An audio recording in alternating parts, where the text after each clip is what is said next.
श्री नानक अंगद गुरु अमरदास पद बंद। रामदास अर्जन गुरु बर श्री हर गोबिंद। हरि राय हरे कृष्ण गुरु तेग बहादुर चंद। दसवें गोविंद सिंह गुरु नमो चरण अरविंद। जिसमें अमृत ज्ञान है माणिक पढ़त वैराग।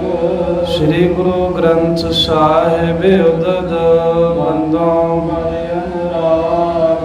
श्री गुरु शब्द कमाए जिना पंच विकार। तिन संतन को बंदना चरणन पर तार।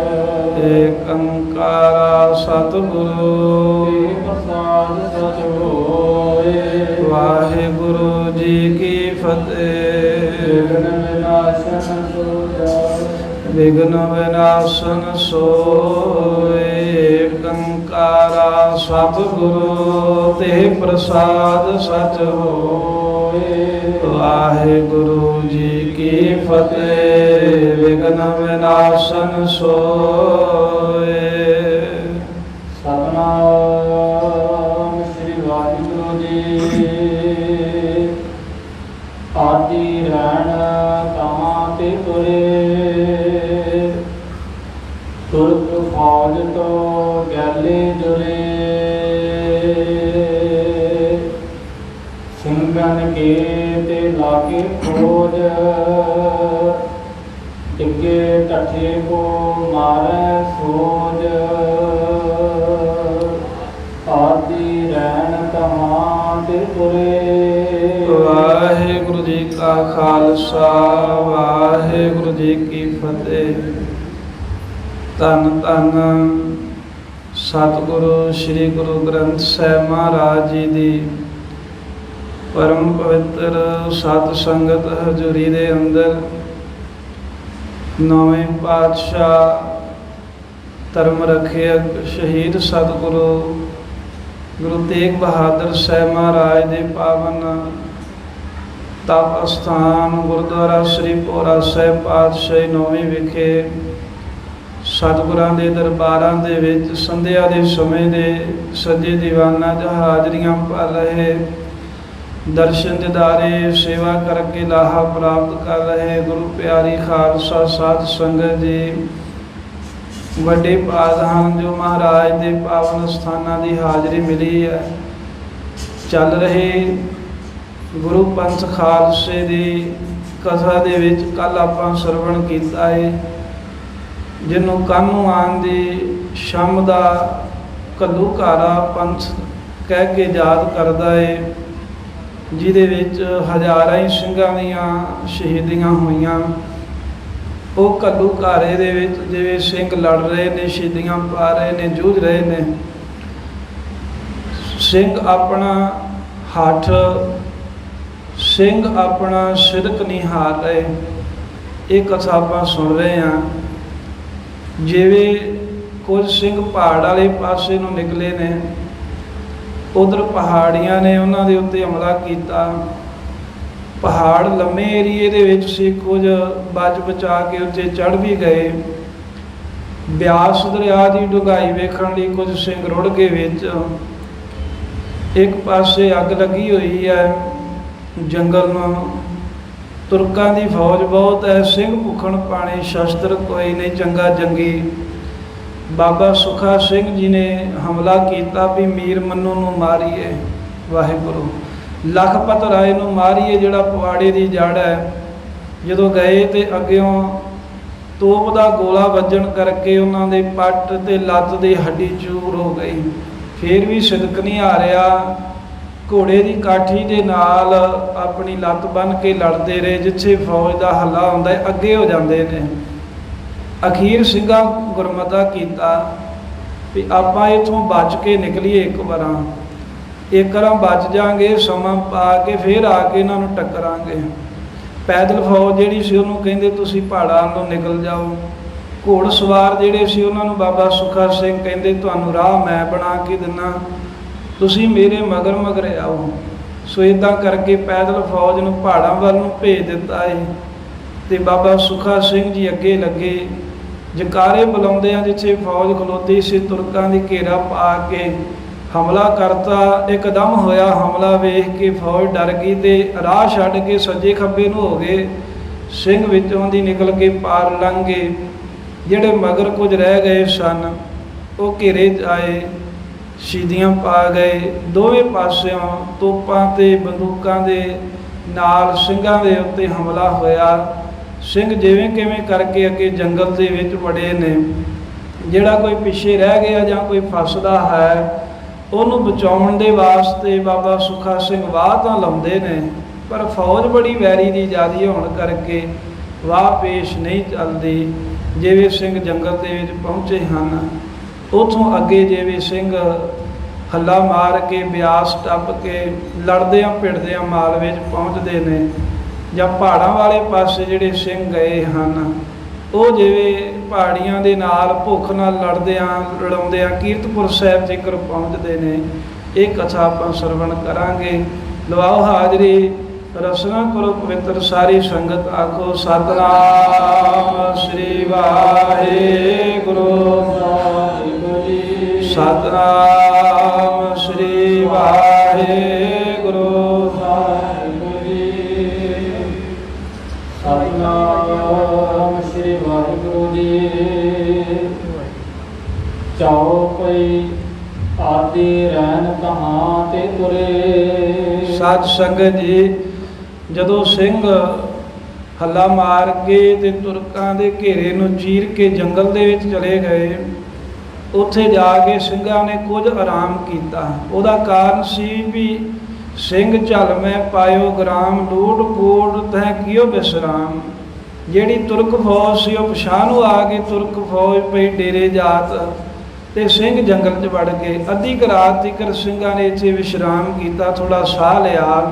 ਜਦੋਂ ਅੱਧੀ ਰਾਤ ਹੋਏ ਤੇ ਬਾਬਾ ਸੁੱਖਾ ਸਿੰਘ, ਨਵਾਬ ਕਪੂਰ ਸਿੰਘ ਕਹਿੰਦੇ ਵੀ ਇੱਥੇ ਆਪਾਂ ਹੱਲਾ ਮਾਰ ਕੇ ਤੇ ਇੱਥੋਂ ਵੀ ਗਾਂਹ ਚਲੇ ਜਾਈਏ, ਇੱਥੇ ਰੁਕੇ ਨਾ ਰਹੀਏ। ਸੋ ਇਸ ਤਰ੍ਹਾਂ ਵਿਚਾਰ ਕਰਕੇ ਅੱਧੀ ਰਾਤ ਨੂੰ ਸਿੰਘ ਅੱਗੇ ਨੂੰ ਚੱਲ ਪਏ। ਪਰ ਜਿਹੜੀ ਤੁਰਕਾਂ ਦੀ ਫੌਜ ਸੀ, ਜਦੋਂ ਵੇਖਿਆ ਵੀ ਸਿੰਘ ਜੰਗਲ 'ਚੋਂ ਬਾਹਰ ਨਿਕਲ ਕੇ ਅੱਗੇ ਚਲੇ ਗਏ ਆ ਤੇ ਤੁਰਕਾਂ ਦੀ ਫੌਜ ਵੀ ਅੱਧੀ ਰਾਤ ਹੀ ਸਿੰਘਾਂ ਦੇ ਖਾਲਸੇ ਦੇ ਪਿੱਛੇ ਚੱਲ ਪਏ। ਸਿੰਘਾਂ ਦੇ ਜਿੱਥੇ ਜਿੱਥੇ ਖੁਰਾ ਖੋਜ ਲੱਗੇ, ਜੋ ਨਿਸ਼ਾਨੀਆਂ ਸੀ ਲੱਭ ਲੱਭ ਕੇ ਸਿੰਘਾਂ ਦਾ ਪਿੱਛਾ ਕਰਦੇ ਹਨ।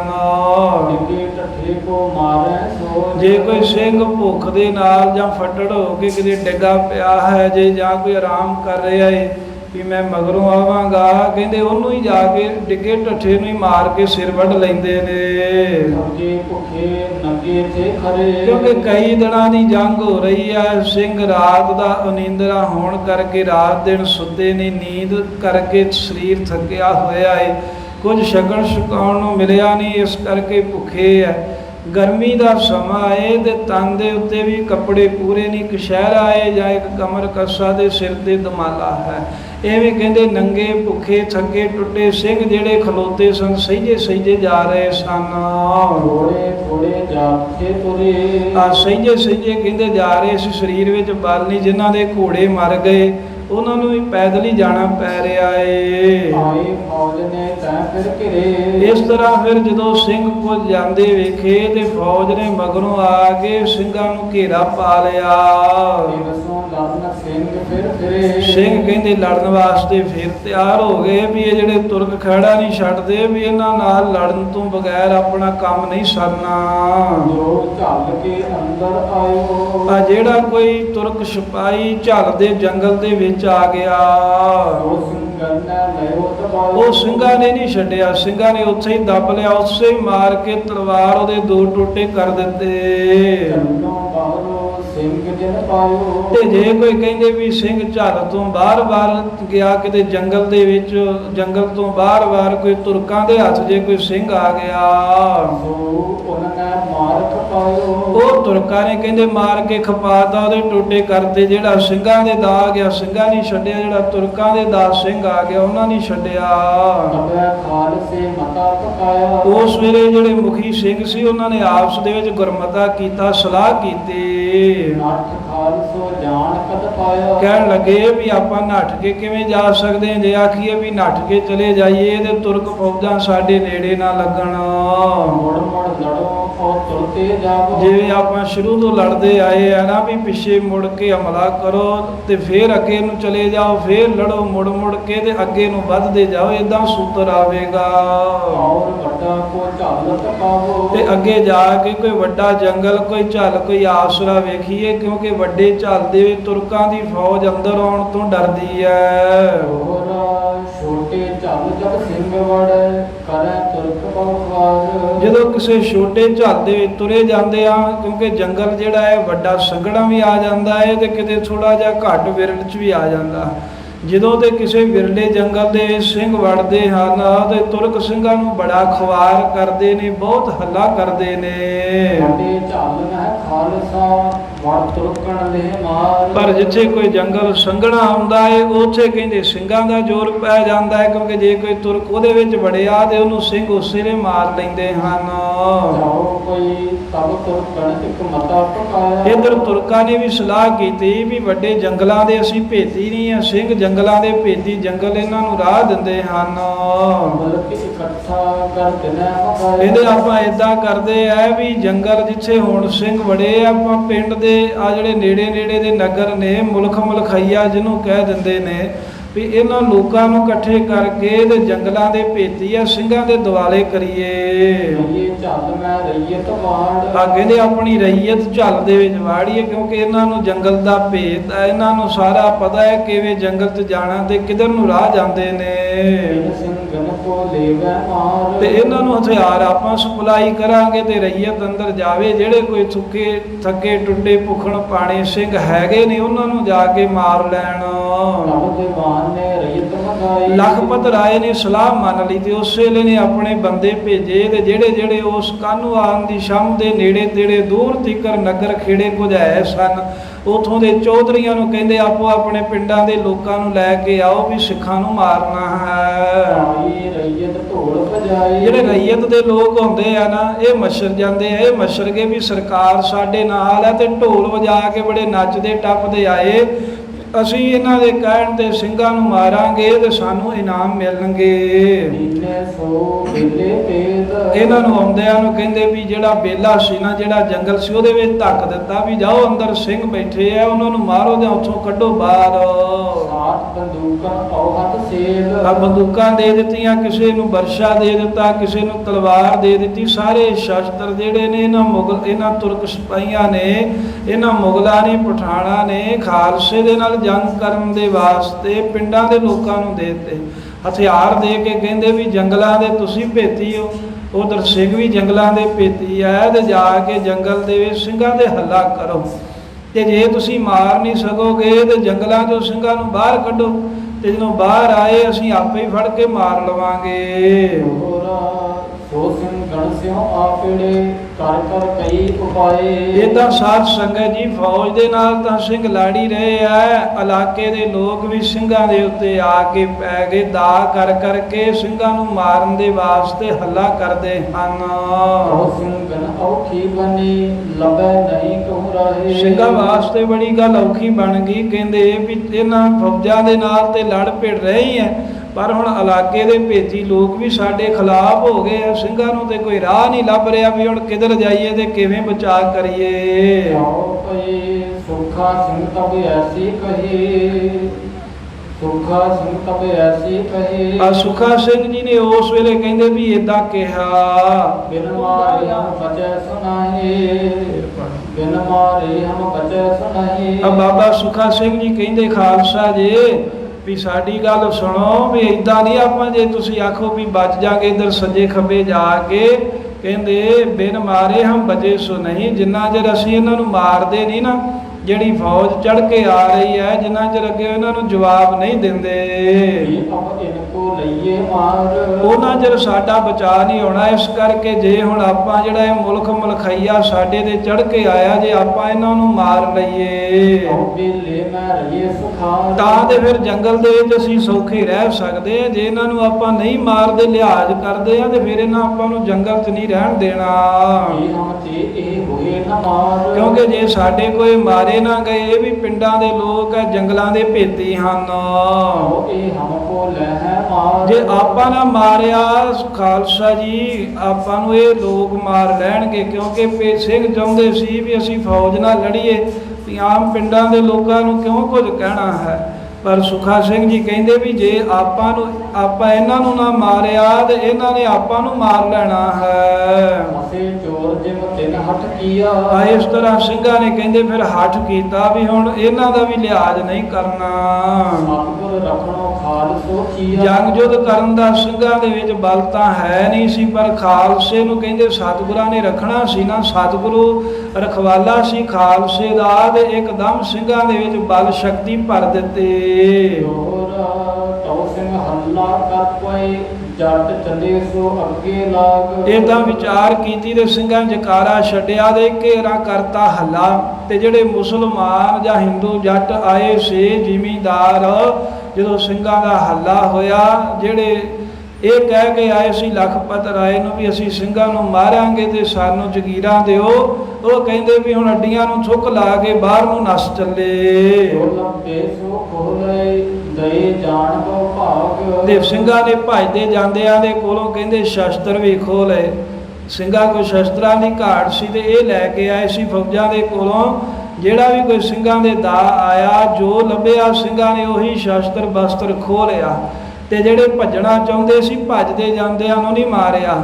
ਸਿੰਘ ਕਹਿੰਦੇ ਭੱਜ ਜਾਓ, ਪਰ ਸ਼ਸਤਰ ਇੱਥੇ ਰੱਖ ਜਾਓ, ਤੁਹਾਨੂੰ ਕੁਝ ਨਹੀਂ ਕਹਾਂਗੇ। ਉਹ ਆਪਣੀਆਂ ਬੰਦੂਕਾਂ ਬਰਸ਼ੇ ਤਲਵਾਰਾਂ ਰੱਖ ਕੇ ਕਹਿੰਦੇ ਖਾਲਸਾ ਜੀ, ਅਸੀਂ ਤੇ ਐਵੇਂ ਗੱਲਾਂ ਜਾ ਕੇ ਭੂਏ ਚੜ ਗਏ, ਸਾਨੂੰ ਕਿਉਂ ਨਾ ਕੁਝ, ਆਹ ਲਓ ਸ਼ਸਤਰ, ਜੋ ਤੁਸੀਂ ਕਹੋ ਸਾਰਾ ਕੁਝ ਤੁਹਾਡੇ ਅੱਗੇ ਹਾਜ਼ਰ ਕਰਦੇ ਆ। ਇਹ ਸ਼ਸਤਰ ਬਸਤਰ ਸਿੰਘਾਂ ਦੇ ਅੱਗੇ ਰੱਖ ਕੇ ਤੇ ਭੱਜ ਤੁਰੇ। ਕਈ ਸੁਤਨ ਕੀ ਘੋੜੀ ਗਏ। ਘੋੜੀਆਂ ਦੇ ਚੜ ਕੇ ਆਏ ਸੀ ਪਿੰਡਾਂ ਦੇ ਲੋਕ, ਜ਼ਿਮੀਂਦਾਰ ਘੋੜੀਆਂ ਦੇ ਸ਼ੌਕੀਨ ਹੁੰਦੇ ਸਨ ਉਹਨਾਂ ਸਮਿਆਂ, ਚੌਧਰੀ ਲੋਕ, ਤੇ ਕਈ ਸਿੰਘਾਂ ਦੇ ਘੋੜੇ ਜਿਨ੍ਹਾਂ ਦੇ ਮਰ ਗਏ ਉਹਨਾਂ ਨੇ ਘੋੜੀਆਂ ਖੋਹ ਲਈਆਂ। ਬਸਤਰ ਸ਼ਸਤਰ ਦੇ ਗਏ ਪਈ। ਤੇ ਕਈ ਆਪੇ ਹੀ ਹੱਥ ਜੋੜ ਕੇ ਆਪਣੇ ਬਸਤਰ ਆਪਣੇ ਸ਼ਸਤਰ ਸਾਰਾ ਕੁਝ ਲਾ ਕੇ ਸਿੰਘਾਂ ਦੇ ਅੱਗੇ ਰੱਖ ਗਏ। ਫੇਰ ਸਿੰਘ ਹੋਏ ਤੁਰੇ ਸੁਖਾਰੇ। ਏਦਾਂ ਜਦੋਂ ਮੁਲਕ ਮਲਖਈਏ ਨੇ ਹਮਲਾ ਕੀਤਾ ਤੇ ਉਹ ਸਿੰਘਾਂ ਨੇ ਅੱਗੇ ਲਾ ਕੇ ਭਜਾ ਲਏ। ਮਹਾਰਾਜ ਨੇ ਮਦਦ ਕੀਤੀ ਖਾਲਸੇ ਦੀ। ਤੇ ਫਿਰ ਇਸ ਤੋਂ ਬਾਅਦ ਸਿੰਘ ਕੁਝ ਸਮਾਂ ਕਹਿੰਦੇ ਸੌਖੇ ਹੋ ਗਏ, ਕਿਉਂਕਿ ਸਰਕਾਰੀ ਫੌਜ ਜੰਗਲ ਦੇ ਵਿੱਚ ਵੜ ਨਹੀਂ ਸੀ ਸਕਦੇ, ਜਿਹੜੇ ਵੜ ਸਕਦੇ ਸੀ ਉਹਨਾਂ ਨੂੰ ਸਿੰਘਾਂ ਨੇ ਅੱਗੇ ਲਾ ਕੇ ਭਜਾ ਦਿੱਤਾ। ਜਿਹੜੇ ਵੀ ਲੜਨ ਵਾਲੇ ਸੀ ਤੁਰਕਾਂ ਦੇ ਸਿਪਾਹੀ, ਉਹਨਾਂ ਅਖੀਰ ਹਾਰ ਮੰਨ ਲਈ ਵੀ ਅਸੀਂ ਨਹੀਂ ਜੰਗਲ ਬੇਲਿਆਂ 'ਚ ਜਾ ਕੇ ਸਿੰਘਾਂ ਦੇ ਨਾਲ ਲੜ ਸਕਦੇ। ਇਸ ਤਰ੍ਹਾਂ ਸਾਧ ਸੰਗਤ ਜੀ ਕੁਝ ਕੁ ਵੇਲ ਹੋਇਆ, ਕਈ ਦਿਨਾਂ ਦੇ ਕਈ ਮਹੀਨਿਆਂ ਦੇ ਲੜਦੇ ਨੇ। ਹੁਣ ਅਖੀਰ ਕੁਝ ਖਾਲਸੇ ਵਾਸਤੇ ਸੁੱਖ ਦਾ ਸਮਾਂ ਆਇਆ। ਉਸ ਵੇਲੇ ਫਿਰ ਸਿੰਘ ਜਿਹੜੇ ਆ ਮਾਝੇ ਤੋਂ ਦੁਆਬੇ ਦੇ ਵਿੱਚ ਵੜਨ ਦੀ ਤਿਆਰੀ ਕਰ ਰਹੇ ਨੇ। ਸਿੰਘਾਂ ਨੇ ਆਪਸ ਦੇ ਵਿੱਚ ਗੁਰਮਤਾ ਕੀਤਾ। ਕਈ ਸਿੰਘ ਜਿਹੜੇ ਇਧਰੋਂ ਰਾਵੀ ਪਾਰ ਕਰਕੇ ਆਏ ਸੀ, ਉਹ ਕਹਿੰਦੇ ਵੀ ਅੱਗੇ ਗੁਰਦਾਸਪੁਰ ਦਾ ਜਿਹੜਾ ਇਲਾਕਾ ਹੈ, ਘੜੀਏ ਕੇ ਬਾਂਗਰ, ਰਾਮੇ ਰੰਧਾਵੇ ਦਾ ਇਲਾਕਾ ਹੈ, ਧਿਆਨ ਰੱਖਿਓ। ਸਿੰਘ ਕਹਿਣ ਲੱਗੇ ਵੀ ਹੁਣ ਸਾਧ ਖਾਲਸਾ ਜੀ ਢਿੱਲ ਨਹੀਂ ਕਰਨੀ, ਜਿਹੜਾ ਕੋਈ ਆ ਰਿਹਾ ਉਹਨੂੰ ਨਾਲ ਲਾ ਲਓ, ਨਹੀਂ ਤੇ ਆਪਾਂ ਸ੍ਰੀ ਹਰਗੋਬਿੰਦਪੁਰੇ ਤੋਂ ਥੋੜਾ ਅੱਗੇ ਜਾ ਕੇ ਤੇ ਤੋਂ ਬਿਆਸ ਦਰਿਆ ਟੱਪ ਕੇ ਤੇ ਦੁਆਬੇ ਦੇ ਵਿੱਚ ਵੜ ਜਾਈਏ। ਉਸ ਵੇਲੇ ਫਿਰ ਸਾਧ ਸੰਗਤ ਜੀ ਸਿੰਘਾਂ ਨੇ ਦਰਿਆ ਲੰਘਣ ਦਾ ਉਦਮ ਕੀਤਾ, ਯਤਨ ਕੀਤਾ।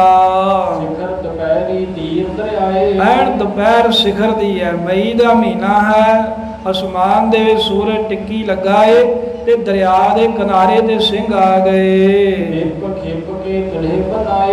ਦੇਵ ਖੇਪ ਜੋ ਦਬ ਕਾਈ ਆਦਿਕ ਤੇ ਲੱਕੜਾਂ ਲੁਕੜਾਂ ਬੰਨ ਬੁੰਨ ਕੇ ਰੱਸੀਆਂ ਦੇ ਨਾਲ ਉਹਦੇ ਨਾਲ ਤੁਲੇ ਬਣਾ ਲਏ। ਦੋ ਦੋ ਤਿੰਨ ਤਿੰਨ ਸਿੰਘ ਬਹਿ ਕੇ ਜਿਹੜੇ ਪਾਰ ਹੋ ਸਕਣ ਦਰਿਆ ਤੋਂ।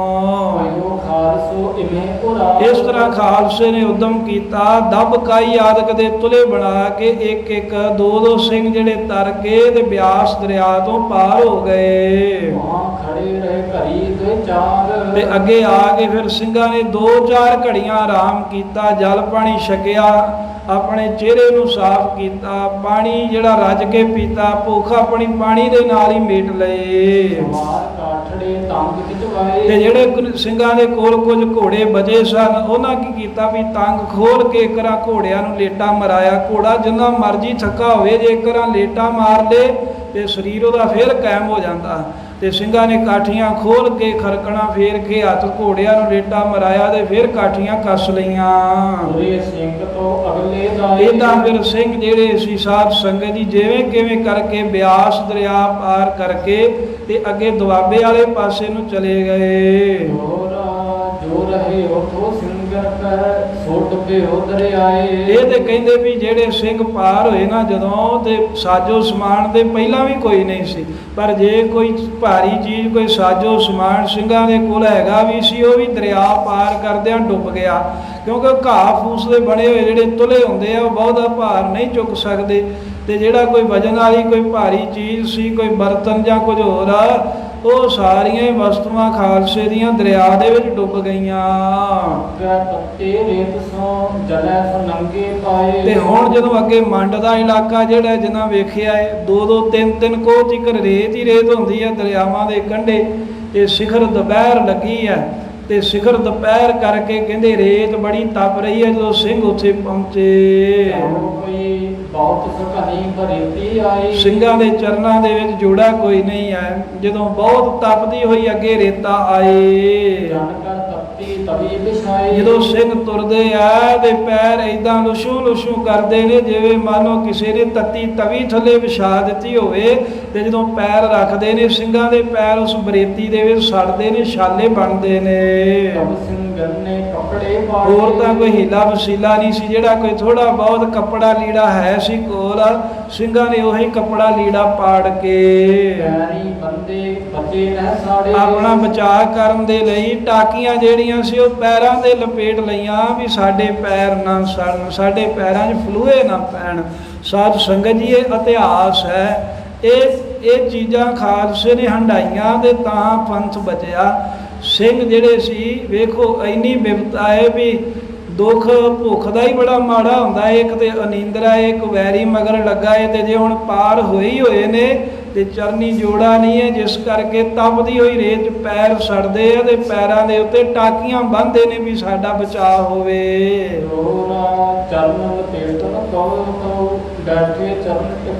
ਤੇ ਕਹਿੰਦੇ ਵੀ ਜਦੋਂ ਚਰਨ ਲਪੇਟਣ ਦੇ ਵਾਸਤੇ ਆਪਣੀ ਪਿੱਠ ਲਾ ਕੇ ਥੱਲੇ ਬਹਿੰਦੇ ਆ, ਤੇ ਹੁਣ ਕਸ਼ਹਿਰਾ ਇੱਕ ਤੇ ਉਹ ਕਿੰਨਾ ਕੁ ਤਪਸ਼ ਨੂੰ ਰੋਕੇਗਾ। ਜੇ ਪੈਰਾਂ ਨੂੰ ਟਾਕੀਆਂ ਬੰਨਣ ਦੇ ਲਈ ਆਪਣੀ ਪਿੱਠ ਆਪਣੀ ਢੂਈ ਧਰਤੀ ਤੇ ਟਿਕਾਈ ਤੇ ਉਹ ਵੀ ਰੇਤਾ ਨਾਲ ਸੜਦੀ ਹੈ। ਤੇ ਕਈ ਸਿੰਘ ਜਿਨ੍ਹਾਂ ਦੇ ਜ਼ਖਮ, ਜਿਨ੍ਹਾਂ ਦੇ ਫੱਟ ਲੱਗੇ ਐ, ਜਦੋਂ ਬਹਿੰਦੇ ਐ ਤੇ ਜੇ ਫੱਟ ਵਾਲੇ ਥਾਂ ਤੇ ਕੋਈ ਰੇਤਾ ਦਾ ਸੇਕ ਲੱਗਦਾ ਤੇ ਇੱਕ ਵਾਰ ਕਹਿੰਦੇ ਹਾਏ ਮੁਖ ਦੇ ਵਿੱਚੋਂ ਨਿਕਲਦੀ ਐ। ਇਸ ਢੰਗ ਨਾਲ ਜਿਵੇਂ ਕਿਵੇਂ ਕਰਕੇ ਸਿੰਘ ਦਰਿਆ ਪਾਰ ਕਰ ਗਏ। ਇਹ ਮਾਝੇ ਤੋਂ ਸਿੰਘ ਪਾਰ ਹੋ ਕੇ ਤੇ ਦੁਆਬੇ ਦੇ ਵਿੱਚ ਆਣ ਪਹੁੰਚੇ। ਫਿਰ ਇਸ ਤੋਂ ਅੱਗੇ ਨਾਲ ਅੱਗੇ ਨੂੰ ਗਏ ਤੇ ਅੱਗੇ ਜਿੱਥੇ 2 ਦਰਿਆ ਇਕੱਠੇ ਹੁੰਦੇ ਆ, ਹਰੀ ਕੇ ਪੱਤਣ ਲਾਗੇ ਪਹੁੰਚ ਕੇ ਤੇ ਉਹ ਟੱਪ ਕੇ ਮਾਲਵੇ ਨੂੰ ਚਲੇ ਗਏ। ਇਸ ਤਰ੍ਹਾਂ ਕਰਕੇ ਸਿੰਘ ਕਹਿੰਦੇ ਵੀ ਜੰਗਲ ਦੇਸ਼ ਦੇ ਵਿੱਚ ਜਾ ਕੇ ਪੁੱਜੇ। 3 ਦਰਿਆ ਟੱਪਣੇ ਪਏ। ਪਹਿਲਾਂ ਰਾਵੀ ਟੱਪੀ ਤੇ ਕਾਨੂੰ ਆਨ ਦੀ ਛੰਭ ਆਏ, ਇਥੋਂ ਅੱਗੇ ਬਿਆਸ ਟੱਪਣਾ ਪਿਆ ਤੇ ਅੱਗੇ ਗਏ ਤੇ ਸਤਲੁਜ ਟੱਪ ਕੇ ਤੇ ਫੇਰ ਜੰਗਲ ਦੇਸ਼ ਮਾਲਵੇ ਦੇਸ਼ ਵਿੱਚ ਪਹੁੰਚੇ।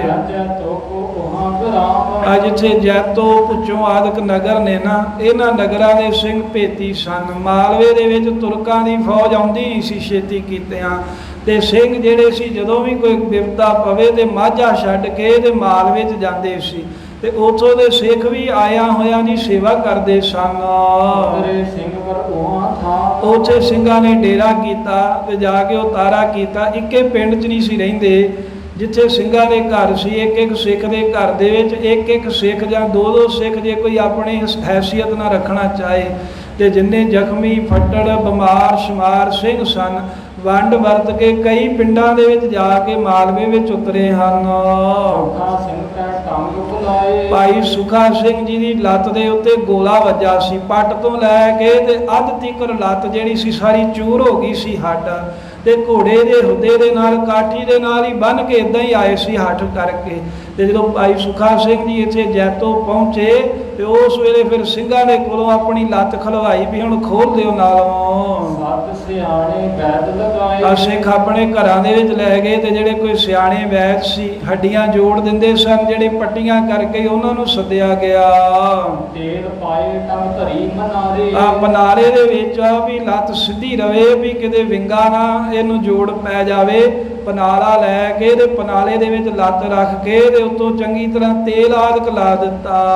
ਐ ਮੰਜੇ ਸਿੰਘ ਮੰਨੀਆਂ ਹਾਰੇ। ਭਾਈ ਸੁਖਾ ਸਿੰਘ ਹੁਣ ਮੰਜੇ ਤੇ ਪਿਆ ਏ ਤੇ ਮਨ ਮਾਰ ਕੇ ਪਿਆ ਏ ਸਿੰਘ। ਲੱਤ ਟੁੱਟੀ ਤੋਂ ਵੀ ਚਾਹੁੰਦਾ ਸੀ ਵੀ ਇਹਨਾਂ ਵੈਰੀਆਂ ਨਾਲ ਲੜੀਏ। 2 ਵਾਰਾਂ ਵੰਗਾਰਿਆ ਵੀ ਲਖਪਤ ਰਾਏ ਦਾ ਮੈਂ ਸਿਰ ਵੱਢਣਾ, ਵਾਹ ਨਹੀਂ ਗਈ, ਸਰੀਰ ਨੇ ਪੇਸ਼ ਨਹੀਂ ਜਾਣ ਦਿੱਤੇ। ਮੰਜੇ ਤੇ ਪਿਆ ਹੋਇਆ ਭਾਈ ਸੁਖਾ ਸਿੰਘ ਮਾੜੀ ਕੰਬੋ ਕੀ ਦਾ ਕਹਿੰਦੇ ਮਨ ਮਾਰ ਕੇ ਪਿਆ ਹੈ ਵੀ ਹੁਣ ਮਨਾ ਆਰਾਮ ਕਰਨਾ ਹੀ ਪੈਣਾ ਹੈ ਜੇ ਲੱਤ ਸਹੀ ਕਰਨੀ ਹੈ। ਫਿਰ ਕਾਰੀਗਰ ਕਰੀ ਤਿਆਰੇ। ਇਦਾਂ ਕਹਿੰਦੇ ਵੀ ਜਿਹੜੇ ਇਹ ਲੱਤ ਦੇ ਕਾਰੀਗਰ ਸੀ ਨਾ, ਜਿਹੜੇ ਮਾਹਰ ਕੋਈ ਸਿਆਣੇ ਵੈਦ ਹੱਡੀਆਂ ਬੰਨਣ ਵਾਲੇ, ਉਹਨਾਂ ਨੇ ਭਾਈ ਸੁਖਾ ਸਿੰਘ ਦੀ ਲੱਤ ਐਨ ਤਿਆਰ ਕਰ ਦਿੱਤੀ, ਜੋੜ ਪਾ ਦਿੱਤਾ। ਮਹੀਨੇ 5-6 ਪੁੱਜੇ ਸਾਰੇ। 5-6 ਮਹੀਨੇ ਦਾ ਸਮਾਂ ਲੱਗਾ। ਇਹਨਾਂ ਸਮਾਂ ਭਾਈ ਸੁਖਾ ਸਿੰਘ ਨੂੰ ਮੰਜੇ ਤੇ ਰਹਿਣਾ ਪਿਆ। ਫਿਰ ਸਿੰਘ ਮੱਜਨ ਕਰ ਸ਼ਸਤਰ ਪਹਿਰੇ। ਤੇ ਜਦੋਂ 5-6 ਮਹੀਨਿਆਂ ਬਾਅਦ ਲੱਤ ਐਨ ਠੀਕ ਹੋ ਗਈ, ਫਿਰ ਆਪਣੇ ਹੱਥੀਂ ਇਸ਼ਨਾਨ ਕਰਕੇ ਆਪਣੇ ਹੱਥੀਂ ਸ਼ਸਤਰ ਬਸਤਰ ਸਜਾ ਲਏ।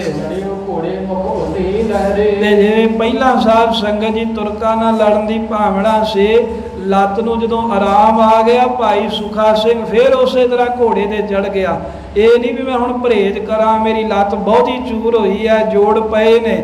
ਮਨ ਦੇ ਵਿੱਚ ਖਾਲਸੇ ਵੱਲੋਂ ਜੂਝਣ ਦਾ ਚਾਹ ਦੇ ਭਾਈ ਸੁਖਾ ਸਿੰਘ ਮਾਰ ਕੇ ਛਾਲ ਫਿਰ ਘੋੜੇ ਤੇ ਚੜ ਗਿਆ 5 ਮਹੀਨੇ।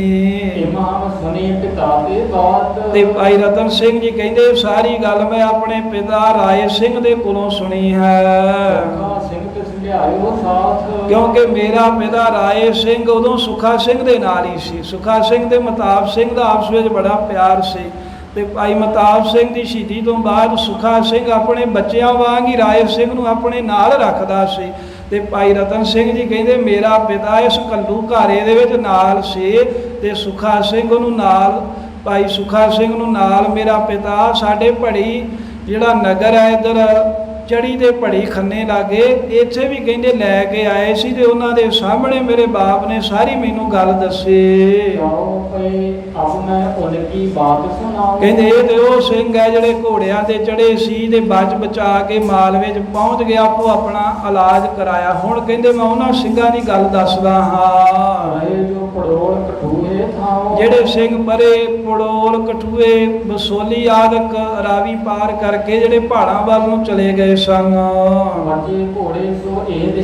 ਜਿਹੜੇ ਸਿੰਘ ਘੋੜਿਆਂ ਵਾਲੇ ਬਚੇ ਸੀ ਉਹ ਤੇ ਮਾਲਵੇ ਦੇ ਵਿੱਚ ਪਹੁੰਚ ਗਏ ਜਿਵੇਂ ਕਿਵੇਂ। ਘੋੜੇ ਤੇ ਪਹਾੜ ਚੜਾਏ। ਜਿਹੜੇ ਪੈਦਲ ਸੀ ਉਹ ਪਹਾੜ ਸੁਣਿਆ ਨਾ ਵੀ ਜਿਹੜੇ ਪੈਦਲ ਸੀ ਉਹਨਾਂ ਨੂੰ ਕਿਹਾ ਸੀ ਆਇਆ ਜਾਂਦਾ ਹੈ ਚਲੇ ਜਾਓ। ਏਦਾਂ ਚੌਵਾਂ ਪਾਸਿਆਂ ਨੂੰ ਸਿੰਘ ਜਿਹਦਾ ਜਿੱਧਰ ਨੂੰ ਦਾ ਲੱਗਾ, ਕਿਉਂਕਿ ਹੁਕਮ ਇਹ ਹੋ ਗਿਆ ਸੀ ਵੀ ਇੱਕ ਰਾਂ ਬਚ ਕੇ ਨਿਕਲ ਜਾਓ ਤੇ ਫਿਰ 4-5 ਮਹੀਨਿਆਂ ਨੂੰ ਮਾਝੇ 'ਚ ਫੇਰ ਇਕੱਠੇ ਹੋ ਕੇ ਇਹਨਾਂ ਵੈਰੀਆਂ ਨੂੰ ਟੱਕਰਾਂਗੇ। ਸਿੰਘਾਂ ਦੇ ਉੱਤੇ ਏਦਾਂ ਕਹਿੰਦੇ ਦੁੱਖਾਂ ਨੇ ਆ ਕੇ ਘੇਰਾ ਪਾ ਲਿਆ ਵੀ ਜਿੱਧਰ ਕਿਸੇ ਦਾ ਮੂੰਹ ਹੋਇਆ ਉਧਰ ਨੂੰ ਜਿਵੇਂ ਕਿਵੇਂ ਬਚਾਉਣ ਲਈ ਜਾਣ ਨਿਕਲ ਗਏ। ਉਧਰ ਜਿਹੜੇ ਹੁਣ ਪਹਾੜ ਨੂੰ ਗਏ ਸਨ ਤੇ ਲਾਗੇ ਦਰਿਆ ਵਗਦਾ ਸੀ ਤੇ ਜਾਂਦੇ ਸੀ ਡੰਡੀ ਨਾਲ ਨਾਲ ਬਣਾ ਕੇ, ਤੇ ਜੇ ਕਿਸੇ ਦਾ ਪੈਰ ਫਿਸਲਿਆ ਡਿੱਗਾ ਥੱਲੇ ਸਿੱਧਾ ਦਰਿਆ ਵਿੱਚ, ਤੇ ਜਿਹੜਾ ਡਿੱਗ ਪਿਆ ਕਹਿੰਦੇ ਉਹਦਾ ਕੋਈ ਬਚਾ ਨਹੀਂ, ਉਹਨੂੰ ਦਰਿਆ ਝਾਟੀ ਰੋੜ ਕੇ ਲੈ ਜਾਂਦਾ।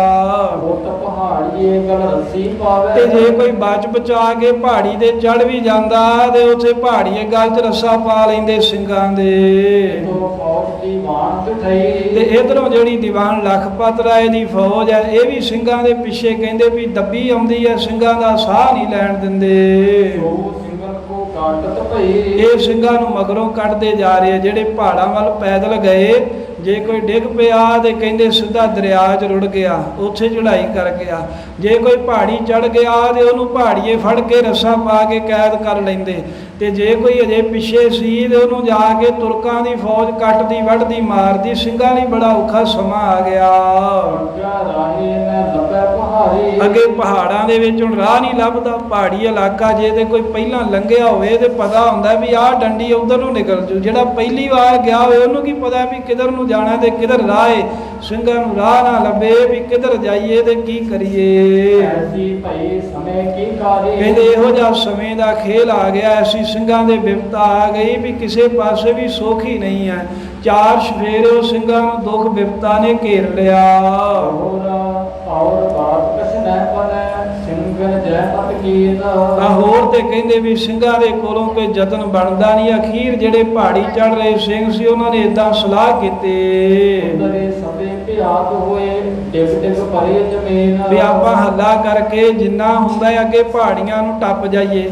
ਤੇ ਜਿਹੜੇ ਸਿੰਘ ਕੋਈ ਇੱਕ ਅੱਧੀ ਪਹਾੜੀ ਟੱਪ ਕੇ ਤੇ ਪਰਲੇ ਪਾਸੇ ਜਾ ਕੇ ਉਤਰੇ, ਸਰੀਰ ਇੰਨੇ ਹੰਬ ਗਏ ਵੀ ਠਾਹ ਨੂੰ ਉਤਰਨ ਲੱਗਿਆ। ਕਹਿੰਦੇ ਵੀ ਰਿੜਦਾ ਹੀ ਆਏ ਧਰਤੀ ਤਿੱਕਰ। ਜਾਓ ਪਈ ਪਾਛੇ ਪੜੇ ਪਹਾੜੀਏ ਫੇਰ। ਇਹ ਜਿਹੜਾ ਜੰਗ ਹੋ ਰਿਹਾ ਹੈ ਨਾ ਸਾਧ ਸੰਗਤ, ਇਹ ਇੱਕ ਥਾਂ ਨਹੀਂ ਹੈ, ਖਿਲਰਿਆ ਪਿਆ ਹੈ ਕਿਧਰੇ ਪਹਾੜ ਦੇ ਉੱਤੇ। ਕਿਹੜਾ ਕੋਈ ਹਜ਼ਾਰਾਂ ਦੇ ਜਥੇ ਇਕੱਠੇ ਚੜ੍ਹਦੇ ਹੈ।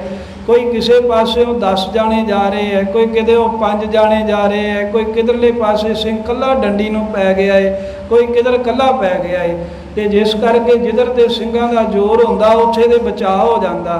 ਤੇ ਜਿਹੜੇ ਕੋਈ ਇੱਕ ਦੋ ਸਿੰਘ ਸੀ, ਕਹਿੰਦੇ ਜਦੋਂ ਉਹ ਪਹਾੜੀ ਤੇ ਚੜ੍ਹਦੇ ਤੇ ਪਹਾੜੀਏ ਸਿੰਘਾਂ ਦੇ ਪਿੱਛੇ ਪੈ ਜਾਂਦੇ। ਸਿੰਘਨ ਮਾਰੇ ਕੋਟੇ ਘੇਰ। ਸਿੰਘਾਂ ਨੂੰ ਘੇਰ ਕੇ ਮਾਰਦੇ ਤੇ ਕੁੱਟਦੇ। ਸਿੰਘਨ ਉੱਚੇ ਪਰਬਤ ਟਕਾਏ। ਜਦੋਂ ਸਿੰਘਾਂ ਨੇ ਵੇਖਿਆ ਵੀ ਇਹ ਜਿਹੜੇ ਨਿੱਕੀਆਂ ਪਹਾੜੀਆਂ ਦੇ ਲੋਕ ਰਹਿੰਦੇ ਆ ਵੀ ਇਹ ਤੇ ਸਾਨੂੰ ਮਾਰਦੇ ਆ, ਵੀ ਆਪਾਂ ਕੋਈ ਉੱਚੀਆਂ ਪਹਾੜੀਆਂ ਤੇ ਚੜੀਏ ਜਿੱਥੇ ਕੋਈ ਨਹੀਂ ਰਹਿੰਦਾ। ਫਿਰ ਸਿੰਘਾਂ ਨੇ ਉੱਚੀਆਂ ਪਹਾੜੀਆਂ ਵੱਲ ਨੂੰ ਤੱਕਿਆ। ਹੱਥ ਨਾ ਪਹੁੰਚਿਓ ਤਬ ਫਿਰ ਆਏ। ਉੱਥੇ ਕਹਿੰਦੇ ਹੁਣ ਹੱਥ ਨਹੀਂ ਪੈਂਦਾ, ਸਿੱਧੀਆਂ ਤਾਂ ਨੂੰ ਰੱਬ ਆਕਾਸ਼ ਵੱਲ ਨੂੰ ਟੀਸੀ ਲਾਉਂਦੀਆਂ ਪਹਾੜੀਆਂ ਨੇ। ਤੇ ਜਦੋਂ ਉੱਚੇ ਥਾਂ ਨੂੰ ਚੜ੍ਹਨ ਦਾ ਯਤਨ ਕਰਦੇ ਕੋਈ ਹੱਥ ਨਹੀਂ ਪੈਂਦਾ ਤੇ ਫਿਰ ਮੁੜ ਕੇ ਵਾਪਸ ਆ ਗਏ। ਐਸੀ ਆਂਚ ਫੇਰੀ ਪਈ। ਭਾਈ ਰਤਨ ਸਿੰਘ ਜੀ ਕਹਿੰਦੇ ਵੀ ਇਦਾਂ ਚਫੇਰਿਓਂ ਬਿਪਤਾ ਪਈ, ਵੀ ਇਹ ਨਹੀਂ ਵੀ ਕੋਈ ਇੱਕ ਪਾਸੇ ਬਿਪਤਾ ਹੈ ਤੇ ਦੂਜੇ ਪਾਸੇ ਸੁੱਖ ਮਿਲ ਜੂਗਾ। ਜਿੱਧਰ ਵੀ ਸਿੰਘ ਜਾਂਦੇ ਆ ਉਧਰ ਹੀ ਮੁਸ਼ਕਲ ਹੈ। ਸਿੰਘਨ ਪੌੜ ਕਨਾਈ ਬਸਈ। ਸਿੰਘਾਂ ਦੇ ਵਿੱਚ ਉਦਮ ਬੜਾ ਹੈ, ਬਲੀ ਬੜੇ ਨੇ, ਪਰ ਸਿੰਘਾਂ ਦਾ ਬਲ ਵੀ ਨਹੀਂ ਹੁਣ ਸਾਥ ਦੇ ਰਿਹਾ। ਸਿੰਘਾਂ ਦਾ ਉਦਮ ਵੀ ਜਿਹੜਾ ਸੀ ਉਹ ਕਾਮਯਾਬ ਨਹੀਂ ਹੋ ਰਿਹਾ। ਬਹਾਦਰੀ ਬੜੀ ਸਿੰਘਾਂ ਨੇ ਕੀਤੀ, ਪਰ ਬਹਾਦਰੀ ਵੀ ਹੁਣ ਕਹਿੰਦੇ ਵਸ ਨਹੀਂ ਚੱਲਦਾ। ਤੇ ਜੇ ਭੁੱਖ ਨਾਲ ਸਤਾਏ ਸਿੰਘ ਨੇ ਲੁੱਟ ਨਾ ਸਕੈ ਮੋਲ ਨਾ ਪਾਵੇ। ਹੁਣ ਇੰਨੀ ਸਿੰਘਾਂ ਦੇ ਵਿੱਚ ਤਾਕਤ ਨਹੀਂ ਵੀ ਜੇ ਕੋਈ ਲੁੱਟ ਕੇ ਹੀ ਕੋਈ ਰਸਤ ਬਸਤ ਲੈ ਕੇ ਤੇ ਲੰਗਰ ਬਣਾ ਲਈਏ, ਤੇ ਲੁੱਟ ਵੀ ਨਹੀਂ ਸਕਦੇ। ਤੇ ਕੁਝ ਮਾਇਆ ਸਿੰਘਾਂ ਦੇ ਪੱਲੇ ਐ ਸੀ ਵੀ ਤੇ ਮੁੱਲ ਵੀ ਇਹਨਾਂ ਨੂੰ ਨਹੀਂ ਮਿਲਦਾ। ਜੇ ਕਿਸੇ ਪਹਾੜੀਏ ਕੋ ਮੰਗਦੇ ਵੀ ਆਹ ਲੈ ਪੈਸੇ ਲੈ ਲਾ ਵੀ ਸਾਨੂੰ ਇੰਨੀ ਕੁ ਰਸਤ ਦੇ ਦੇ, ਤੇ ਸਿੰਘਾਂ ਨੂੰ ਕੋਈ ਮੁੱਲ ਮੰਗੇ ਤੋਂ ਵੀ ਰਸਤ ਨਹੀਂ ਸੀ ਦਿੰਦਾ। ਇਸ ਕਰਕੇ ਕਈ ਸਿੰਘ ਦੇ ਭੁੱਖ ਦੇ ਨਾਲ ਹੀ ਸ਼ਹੀਦੀਆਂ ਪਾ ਗਏ। ਜਿੱਧਰ ਵੀ ਜਾਂਦੇ ਆ ਕਹਿੰਦੇ ਬਸ ਉੱਥੇ ਅੱਗੋਂ ਮਾਰ ਹੀ ਪੈਂਦੀ ਆ। ਦਰਿਆ 'ਚ ਰੁੜਦੇ ਆ ਉੱਥੇ ਮਰਦੇ ਆ, ਪਹਾੜੀ ਚੜ੍ਹਦੇ ਆ ਉੱਥੇ ਮਰਦੇ ਆ, ਜੇ ਹੇਠਾਂ ਆਉਂਦੇ ਆ ਤੇ ਉਧਰ ਮਰਦੇ ਹਨ। ਕਿੱਥੇ ਜਾਣ ਹੁਣ। ਸਿੰਘ ਖਲੋ ਕੇ ਚਾਰ ਸਫੇਰੇ ਤੱਕਦੇ ਆ ਵੀ ਮਹਾਰਾਜ ਅਸੀਂ ਕਿਧਰ ਨੂੰ ਨਿਕਲੀਏ।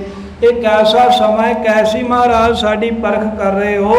ਚਾਰ ਸਫੇਰੇ ਨੂੰ ਘੁੰਮ ਘੁੰਮ ਕੇ ਸਿੰਘ ਵੇਖਦੇ ਆ ਵੀ ਹੁਣ ਜਾਈਏ ਤੇ ਜਾਈਏ ਕਿੱਧਰ। ਉਸ ਵੇਲੇ ਸਿੰਘ ਆਪਸ ਦੇ ਵਿੱਚ ਏਦਾਂ ਸਲਾਹ ਕਰਦੇ ਹਨ। ਕਈ ਸਿੰਘ ਕਹਿੰਦੇ ਖਾਲਸਾ ਜੀ ਵੇਖੋ ਆ ਜਿਹੜੇ ਪਹਾੜੀ ਲੋਕ ਹੈ ਆਪਾਂ ਇਹਨਾਂ ਦਾ ਕੋਈ ਮਾੜਾ ਤਾਂ ਨਹੀਂ ਕੀਤਾ, ਇਹਨਾਂ ਦਾ ਕੋਈ ਨੁਕਸਾਨ ਨਹੀਂ ਕੀਤਾ। ਸਗੋਂ ਇਹ ਜਿਹੜੇ ਪਹਾੜੀ ਲੋਕ ਨੇ ਇਹਨਾਂ ਦੇ ਜਿਹੜੇ ਦੁਸ਼ਮਣ ਹਨ ਮੁਗਲ ਲਾਹੌਰ ਵਾਲੇ, ਅਸੀਂ ਉਹਨਾਂ ਨੂੰ ਮਾਰਿਆ ਹੈ। ਅਸੀਂ ਤੇ ਕਹਿੰਦੇ ਵੀ ਇਹਨਾਂ ਦੇ ਕੰਮ ਹੀ ਸਵਾਰੇ ਹੈ ਨਾ। ਸਿੰਘ ਕਹਿੰਦੇ ਵੀ ਜੇ ਅਸੀਂ ਇਹਨਾਂ ਤੁਰਕਾਂ ਮੁਗਲਾਂ ਦੇ ਵੈਰ ਪਏ ਆ, ਇਹਨਾਂ ਨਾਲ ਜੰਗ ਕਰਦੇ ਆ ਤੇ ਟੈਕਸ ਦੇਣੋਂ ਬਚੇ ਨੇ, ਕਿਉਂਕਿ ਇਹਨਾਂ ਦਾ ਧਿਆਨ ਪਹਾੜੀਆਂ ਵੱਲ ਰਹਿ ਹੀ ਨਹੀਂ ਸੀ ਗਿਆ। ਲਾਹੌਰ ਵਾਲੇ ਜਿਹੜਾ ਸੂਬਾ ਸੀ ਉਹਦਾ ਤਾਂ ਧਿਆਨ ਕੇਵਲ ਸਿੰਘਾਂ ਵੱਲ ਸੀ। ਤੇ ਸਿੰਘ ਕਹਿੰਦੇ ਆ ਵੀ ਅਸੀਂ ਤੇ ਪਹਾੜੀਆਂ ਦਾ ਫਾਇਦਾ ਕੀਤਾ, ਵੀ ਅਸੀਂ ਇਹਨਾਂ ਪਹਾੜੀ ਹਿੰਦੂਆਂ ਨੂੰ ਲਾਭ ਪਹੁੰਚਾਇਆ। ਤੁਰਕਾਂ ਨਾਲ ਲੜ ਲੜ ਕੇ ਜਿਹੜੇ ਇਹਨਾਂ ਕੋਲ ਟੈਕਸ ਮੰਗਦੇ ਆ ਇਹਨਾਂ ਦੇ ਵੈਰੀ ਮਾਰੇ ਹਨ। ਅਸੀਂ ਤੇ ਇਹਨਾਂ ਦੇ ਵੈਰੀ ਤੁਰਕਾਂ ਦੇ ਨਾਲ ਜੰਗ ਮਚਾਉਂਦੇ ਆ, ਲੜਾਈਆਂ ਕਰ ਰਹੇ ਆ। ਕਿੰਨਾ ਸਮਾਂ ਹੋ ਗਿਆ ਏ। ਤੇ ਉਹ ਜਿਹੜੇ ਮੁਗਲ ਹੈ ਉਹ ਸਾਡੇ ਵੱਲ ਉਹਨਾਂ ਦਾ ਐਸਾ ਧਿਆਨ ਹੋਇਆ ਹੈ ਵੀ ਇਹਨਾਂ ਪਹਾੜੀਆਂ ਵੱਲ ਆਉਣ ਹੀ ਨਹੀਂ ਪਾਉਂਦੇ। ਉਹ ਪਹਾੜੀਆਂ ਦੇ ਕੋਲੋਂ ਟੈਕਸ ਲੈਣ ਵਾਸਤੇ ਹੀ ਨਹੀਂ ਆਉਂਦੇ। हमने जीत तुर्क अब मारे। ਅਸੀਂ ਤੇ ਇਹਨਾਂ ਦੇ ਜਿਹੜੇ ਵੈਰੀ ਤੁਰਕ ਆ ਉਹ ਬਹੁਤ ਮਾਰ ਦਿੱਤੇ ਆ ਵੀ ਤੁਰਕਾਂ ਨੂੰ ਤੇ ਅਸੀਂ ਆਪਣੇ ਗੱਲ ਪਾ ਲਏ ਤਾਂ ਸਿੰਘ ਆਪਸ ਵਿੱਚ ਸਲਾਹ ਕਰਦੇ ਆ। ਜਦੋਂ ਪਹਾੜੀਆਂ ਨੇ ਪੈਸੇ ਲੈ ਕੇ ਵੀ ਰਸਤਾਂ ਦਿੱਤੇ, ਜਦੋਂ ਸਿੰਘਾਂ ਨੂੰ ਮਾਰਦੇ ਵੀ ਆ, ਸਿੰਘਾਂ ਦਾ ਨੁਕਸਾਨ ਵੀ ਕਰਦੇ ਆ, ਤੇ ਸਿੰਘ ਕਹਿਣ ਲੱਗੇ ਵੀ ਅਸੀਂ ਤੇ ਨਾ ਪਹਾੜੀਆਂ ਦਾ ਕੋਈ ਨੁਕਸਾਨ ਨਹੀਂ ਕੀਤਾ, ਸਗੋਂ ਫਾਇਦਾ ਕੀਤਾ ਏ ਵੀ ਜਿਹੜੇ ਤੁਰਕ ਇਹਨਾਂ ਕੋਲ ਟੈਕਸ ਲੈਣ ਵਾਸਤੇ ਆਉਂਦੇ ਸਨ, ਅਸੀਂ ਇਹਨਾਂ ਵੱਲੋਂ ਉਹਨਾਂ ਦਾ ਮੂੰਹ ਹੀ ਮੋੜਤਾ ਏ। ਤੁਰਕਾਂ ਦੇ ਨਾਲ ਜੰਗ ਜੁੱਧ ਕਰ ਰਹੇ, ਇਹਨਾਂ ਦਾ ਤੇ ਫਾਇਦਾ ਹੋ ਗਿਆ ਏ। ਇਹ ਤਾਂ ਸਗੋਂ ਕਹਿੰਦੇ ਸੌਖੇ ਹੋ ਗਏ ਆ ਵੀ ਨਾ ਇਹਨਾਂ ਨੂੰ ਟੈਕਸ ਦੇਣਾ ਪੈਂਦਾ, ਨਾ ਮਾਮਲਾ ਤਾਰਨਾ ਪੈਂਦਾ ਏ, ਤੇ ਇਹਦੇ ਸਗੋਂ ਸਾਡੀ ਖੁਸ਼ੀ ਦੇ ਨਾਲ ਮਦਦ ਕਰਨ ਵੀ ਸਿੰਘਾਂ ਕਰਕੇ ਸਾਨੂੰ ਟੈਕਸ ਨਹੀਂ ਦੇਣਾ ਪੈਂਦਾ ਸਰਕਾਰ ਨੂੰ। ਇਹ ਪਹਾੜੀਏ ਕੱਚੇ ਆਦ। ਪਰ ਕਿ ਦੂਜੇ ਸਿੰਘ ਸੁਣ ਕੇ ਕਹਿਣ ਲੱਗੇ ਵੀ ਇਹਨਾਂ ਦੇ ਉੱਤੇ ਆਸ ਨਾ ਰੱਖੋ, ਕਿਉਂਕਿ ਜਿਹੜੇ ਪਹਾੜੀਏ ਨੇ ਨਾ ਇਹ ਆਦ ਤੋਂ ਹੀ ਕਹਿੰਦੇ ਕੱਚੇ ਹਨ। ਜਿਹੜੇ ਪਹਾੜੀ ਹਿੰਦੂ ਆ ਇਹ ਸ਼ੁਰੂ ਤੋਂ ਹੀ ਕਹਿੰਦੇ ਵੀ ਕਮਜ਼ੋਰ ਦਿਲ ਰਹੇ ਨੇ।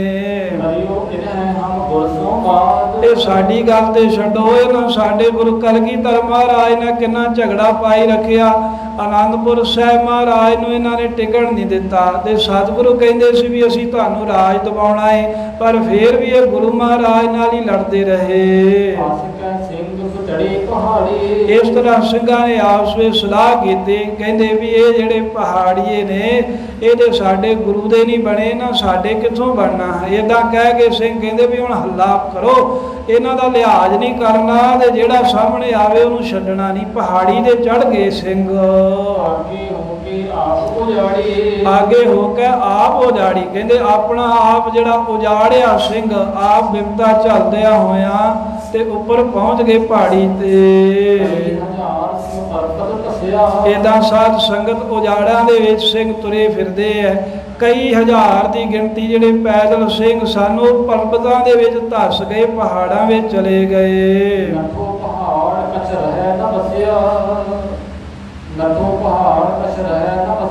ਨੱਠੋ ਪਹਾੜ ਕਛ ਰਹੇ ਨਾ ਬਸਿਆ ਦੇ ਨਾਲ ਹੀ ਸਿੰਘ ਕਹਿੰਦੇ ਵੀ ਜਿਹੜੇ ਪਹਾੜ ਨੇ ਇੱਥੇ ਆਪਾਂ ਵਸ ਨਹੀਂ ਸਕਦੇ, ਵੀ ਜਿੰਨਾ ਛੇਤੀ ਹੋ ਸਕਦਾ ਏ ਅੱਗੇ ਤੋਂ ਅੱਗੇ ਨੱਠਦੇ ਜਾਓ, ਜਿੱਥੇ ਰਸਤਾ ਮਿਲਦਾ ਏ ਆਪਣੇ ਬਚਾਅ ਨੂੰ ਤੁਰੇ ਜਾਵੋ।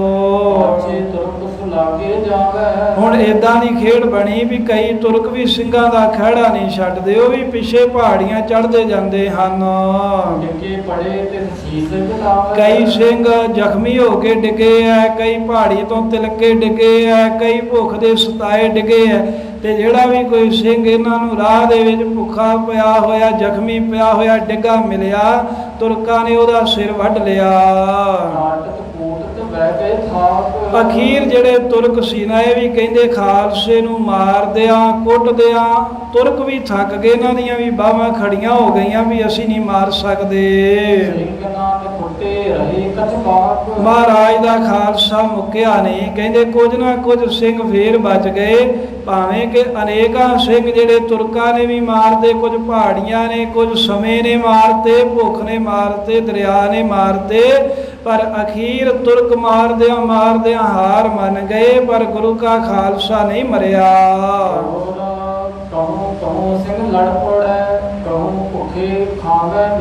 ਏਦਾਂ ਹੁਣ ਸਿੰਘ ਜਿਹੜੇ ਐ ਹੱਲਾ ਕਰਕੇ ਪਹਾੜੀਆਂ ਤੇ ਜਦੋਂ ਪਹੁੰਚ ਗਏ ਨੇ, ਤੇ ਕਿਤੇ ਕਿਤੇ ਜਿਹੜਾ ਅੱਗੋਂ ਕੋਈ ਪਹਾੜੀਆ ਇਹਨਾਂ ਦੇ ਆਕੜੇ ਤੇ ਉਹਦੇ ਨਾਲ ਸਿੰਘ ਲੜ ਵੀ ਪੈਂਦੇ ਹਨ, ਤੇ ਜਿੱਥੇ ਕਿਤੇ ਦਾ ਚੱਲਦਾ ਏ ਤੇ ਸਿੰਘ ਉਹਨਾਂ ਦੇ ਕੋਲੋਂ ਲੁੱਟ ਕੇ ਆਪਣੀ ਭੁੱਖ ਵੀ ਦੂਰ ਕਰ ਲੈਂਦੇ ਹਨ।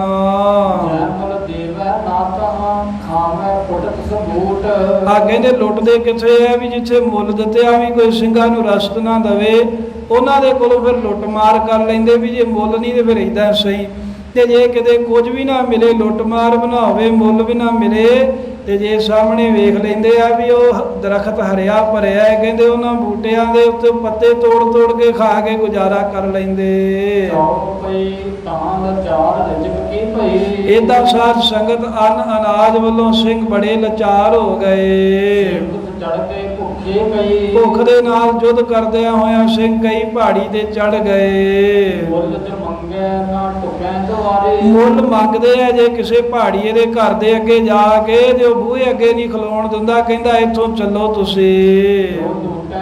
ਰਾਜੇ ਮਾਰੇ। ਤੇ ਜੇ ਸਿੰਘ ਕਿਤੇ ਲੁੱਟਣ ਪੈਂਦੇ ਆ ਤੇ ਫਿਰ ਰਾਜਾ ਆਪਣੀ ਫੌਜ ਭੇਜ ਕੇ ਉਸ ਰਿਆਸਤ ਦਾ ਸਿੰਘਾਂ ਨੂੰ ਮਾਰਦਾ ਹੈ। ਖਰੀਦਣ ਗਏ ਸੋ ਦੇਵੈ ਨਹੀਂ। ਜੇ ਬਾਜ਼ਾਰਾਂ ਦੇ ਵਿੱਚੋਂ ਸਿੰਘ ਰਸਦ ਖਰੀਦਣ ਗਏ ਆ ਤੇ ਦੁਕਾਨਦਾਰ ਵੀ ਕਹਿੰਦੇ ਨਹੀਂ ਵੀ ਤੁਹਾਨੂੰ ਰਸਦ ਦੇਣ ਦੀ ਮਨਾਹੀ ਆ, ਉਤੋਂ ਆਰਡਰ ਆਏ ਨੇ। ਖਾਲਸੇ ਕੋ ਜੈ ਖੁਆਰੀ ਭਈ। ਏਦਾਂ ਖਾਲਸੇ ਨੂੰ ਖੁਆਰੀ ਹੋਈ ਹੈ, ਏਦਾਂ ਖਾਲਸੇ ਨੂੰ ਬੜੀ ਬਿਪਤਾ ਆਏ। ਉਹ ਕਹਿ ਇਹ ਬੰਦੇ ਸੰਗਿਆਏ। ਕਈ ਸਿੰਘਾਂ ਨੂੰ ਵੇਖ ਕੇ ਕਹਿੰਦੇ ਵੀ ਇਹ ਜਿਹੜੇ ਹੁਣ ਆਏ ਨੇ ਨਾ, ਇਹਨਾਂ ਦਾ ਕਹਿੰਦੇ ਲਿਹਾਜ਼ ਨਾ ਕਰਿਓ, ਇਹ ਉਹੀ ਆ ਜਿਹੜੇ ਬੰਦੇ ਬਹਾਦਰ ਦੇ ਨਾਲ ਆ ਕੇ ਸਾਡੇ ਉੱਤੇ ਲੜਦੇ ਰਹੇ ਚੜ੍ਹਾਈ ਕਰਕੇ।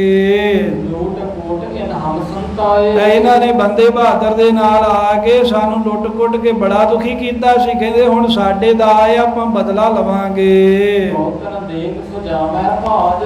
ਆ ਬਹੁਤਨ ਦੇਖ ਸੋ ਜਾਵੇਂ ਭਾਜ। ਜਦੋਂ ਬਹੁਤੇ ਪਹਾੜੀਏ ਆਉਂਦੇ ਸਿੰਘ ਵੇਖਦੇ ਆ ਤੇ ਸਿੰਘ ਸੱਜੇ ਖੱਬੇ ਹੋ ਕੇ ਆਪਣਾ ਬਚਾਅ ਕਰ ਲੈਂਦੇ ਨੇ। ਥੋੜਨ ਕੋਲ ਟਕਰੈ ਇਲਾਜ। ਤੇ ਜਿੱਥੇ ਬਰਾਬਰ ਜੇ ਦੇ ਕੋਈ ਪਹਾੜੀਏ ਟੱਕਰਦੇ ਆ ਤੇ ਉਹਨਾਂ ਦਾ ਫਿਰ ਚੰਗੀ ਤਰ੍ਹਾਂ ਇਲਾਜ ਕਰਦੇ, ਫੜ ਕੇ ਸੋਧਾ ਲਾਉਂਦੇ ਹਨ। ਉਹਨਾਂ ਰਾਜਾ ਧੀਰ ਧਰਾਵੈ। ਸਾਧ ਸੰਗਤ, ਕੋਈ ਰਾਜਾ ਜੀ ਦੀ ਰਿਆਸਤ ਵਿੱਚ ਸਿੰਘ ਜਾਂਦੇ ਨੇ, ਉਹ ਇਨੀ ਧੀਰਜ ਨਹੀਂ ਦਿੰਦਾ ਵੀ ਖਾਲਸਾ ਜੀ ਸਾਡੇ ਵਾਸਤੇ ਹੀ ਲੜ ਰਹੇ ਜੇ ਨਾ, ਮੁਸਲਮਾਨਾਂ ਦਾ ਰਾਜ, ਤੁਰਕਾਂ ਦਾ ਰਾਜ ਖਤਮ ਕਰਨ ਦੇ ਲਈ ਤੇ ਸਾਨੂੰ ਬਚਾਉਣ ਲਈ ਲੜ ਰਹੇ ਹੋ। ਕੋਈ ਗੱਲ ਨਹੀਂ ਹੈ, ਤੁਸੀਂ ਇੱਥੇ ਬੈਠੋ ਤੇ ਅਸੀਂ ਤੁਹਾਨੂੰ ਰਸਤਾਂ ਬਸਤਾਂ ਖੁੱਲੀਆਂ ਦਿੰਨੇ ਆ। ਕਹਿੰਦੇ ਕੋਈ ਰਾਜਾ ਏਦਾਂ ਦੀ ਧੀਰਜ ਨਹੀਂ ਦਿੰਦਾ। ਉਹਨਾਂ ਰਾਜਾ ਕੈਦ ਛੁਡਾਵੈ। ਕੋਈ ਰਾਜਾ ਇਹ ਵੀ ਨਹੀਂ ਕਹਿੰਦਾ ਵੀ ਇਹ ਜਿਹੜੇ ਤੁਰਕ ਪਿੱਛੇ ਆ ਰਹੇ ਆ ਵੀ ਇਹਨਾਂ ਦਾ ਪਿੱਛਾ ਹੀ ਛੁਡਾ ਦਈਏ, ਵੀ ਤੁਸੀਂ ਸਿੰਘਾਂ ਦੇ ਮਗਰ ਕਾਹਤੋਂ ਪਏ ਹੋ। ਤਬ ਸਿੰਘ ਨੇ ਭੇਖ ਵਟਾਇਓ। ਫਿਰ ਸਿੰਘਾਂ ਵੇਖਿਆ ਵੀ ਹੁਣ ਏਦਾਂ ਗੱਲ ਨਹੀਂ ਬਣਨੀ। ਕਹਿੰਦੇ ਆਪਣਾ ਬਾਹਰੀ ਭੇਖ ਜਿਹੜਾ ਹੈ ਨਾ ਇਹ ਵਟਾ ਕੇ ਤੇ ਫਿਰ ਆਪਾਂ ਬਚ ਸਕਦੇ ਹਾਂ। ਕਸਨ ਬਾਦ ਸਿਰ ਜੱਟ ਠਹਿਰਾਇਓ। ਸਿੰਘਾਂ ਨੇ ਕੀ ਕੀਤਾ ਵੀ ਉਸ ਵੇਲੇ ਜਿਹੜੇ ਕਸ਼ਹਿਰੇ ਸੀ ਨਾ, ਕਸ਼ਹਿਰਿਆਂ ਦੇ ਜਿਹੜੇ ਸਾਧ ਸੰਗਤ ਪਹੁੰਚੇ ਸੀ ਉਹ ਤਾਂ ਨੂੰ ਮਰੋੜ ਲਏ। ਪਹੁੰਚੇ ਤਾਂ ਮਰੋੜ ਕੇ ਜਿਹੜਾ ਥੋੜਾ ਬਹੁਤਾ ਕੱਪੜਾ ਸੀ ਨਾ ਉਹਦੇ ਨਾਲ ਧੋਤੀਆਂ ਦੇ ਥੱਲੇ ਕਸ਼ਹਿਰੇ ਲਗਾ ਲਏ। ਜਿਹੜੇ ਸਿੰਘਾਂ ਦੇ ਕੇਸ ਸੀ ਉਹ ਖੋਲ ਕੇ ਤੇ ਉਹਨੂੰ ਗੰਢਾ ਮਾਰ ਕੇ, ਜਿਵੇਂ ਜੜਾਵਾਂ ਵਾਲਾ ਕੋਈ ਸਾਧੂ ਹੁੰਦਾ ਨਾ, ਆਪਣੇ ਕੇਸ ਸਿੰਘਾਂ ਨੇ ਇਦਾਂ ਦੇ ਕਰ ਲਏ ਵੀ ਜਿਵੇਂ ਕੋਈ ਜਟਾਧਾਰੀ ਜਿਹੜਾ ਸਾਧੂ ਹੋਵੇ, ਜਟਾਧਾਰੀ ਸਾਧੂ ਬਣ ਕੇ ਸਾਧੂਆਂ ਦਾ ਭੇਖ ਬਾਹਰੋਂ ਬਣਾ ਲਿਆ। ਚਾਕਰ ਉਹਨੇ ਕਰੇ ਬਣਾਏ। ਤੇ ਕਈਆਂ ਨੇ ਇਦਾਂ ਦਾ ਮੈਲਾ ਕਚਾਰਾ ਜਿਹਾ ਭੇਖ ਕਰ ਲਿਆ, ਜਿਵੇਂ ਨੌਕਰੀ ਕਰਨ ਵਾਲੇ ਚਾਕਰ, ਲੋਕਾਂ ਦੀਆਂ ਵਗਾਰਾਂ ਕਰਨ ਵਾਲੇ ਲੋਕ ਹੁੰਦੇ ਆ। ਕਈਆਂ ਨੇ ਕਹਿੰਦੇ ਇਦਾਂ ਦਾ ਆਪਣਾ ਮੈਲਾ ਕਚਾਰਾ ਜਿਹਾ ਲਿਬਾਸ ਕੀਤਾ ਤੇ ਜੇ ਕੋਈ ਪੁੱਛੇ ਕੌਣ ਹੈ ਤੇ ਕਹਿੰਦੇ ਵੀ ਅਸੀਂ ਨੌਕਰੀ ਲੱਭਦੇ ਫਿਰਦੇ ਆ, ਵੀ ਸਾਨੂੰ ਨੌਕਰ ਰੱਖ ਲਓ, ਇਦਾਂ ਦਾ ਭੇਸ ਬਣਾ ਕੇ। ਮੰਡੀ ਕੁੱਲੂ ਲ ਪਹੁੰਚਿਓ ਜਾਏ। ਚੱਲਦਿਆਂ ਸਿੰਘ ਇਧਰੋਂ ਸਾਧ ਸੰਗਤ ਜੰਮੂ ਵਾਲੇ ਇਲਾਕੇ ਤੋਂ, ਕਠੂਏ ਵਾਲੇ ਇਲਾਕੇ ਤੋਂ ਪਹਾੜਾਂ ਨੂੰ ਟੱਪਦਿਆਂ ਹੋਇਆਂ ਸਿੰਘ ਮੰਡੀ ਦੇ ਕੁੱਲੂ ਦੇ ਇਲਾਕੇ ਦੇ ਵਿੱਚ ਜਾ ਪਹੁੰਚੇ। ਔਰ ਰਾਣੀ ਤੋਂ ਨੱਟੀ ਕਹਾਵੈ। ਉਸ ਇਲਾਕੇ ਦੇ ਵਿੱਚ, ਕਿਉਂਕਿ ਜਿਹੜਾ ਕੁੱਲੂ ਵਾਲੇ ਰਾਜੇ ਆ ਨਾ, ਵਾਹਿਗੁਰੂ, ਮੰਡੀ ਵਾਲੇ ਜਿਹੜੇ ਰਾਜੇ ਆ ਇਹ ਸ਼ੁਰੂ ਤੋਂ ਹੀ ਗੁਰੂ ਘਰ ਦੇ ਪ੍ਰੇਮੀ ਰਹੇ ਆ, ਪੰਜਵੇਂ ਪਾਤਸ਼ਾਹ ਦੇ ਵੇਲੇ ਤੋਂ ਹੀ।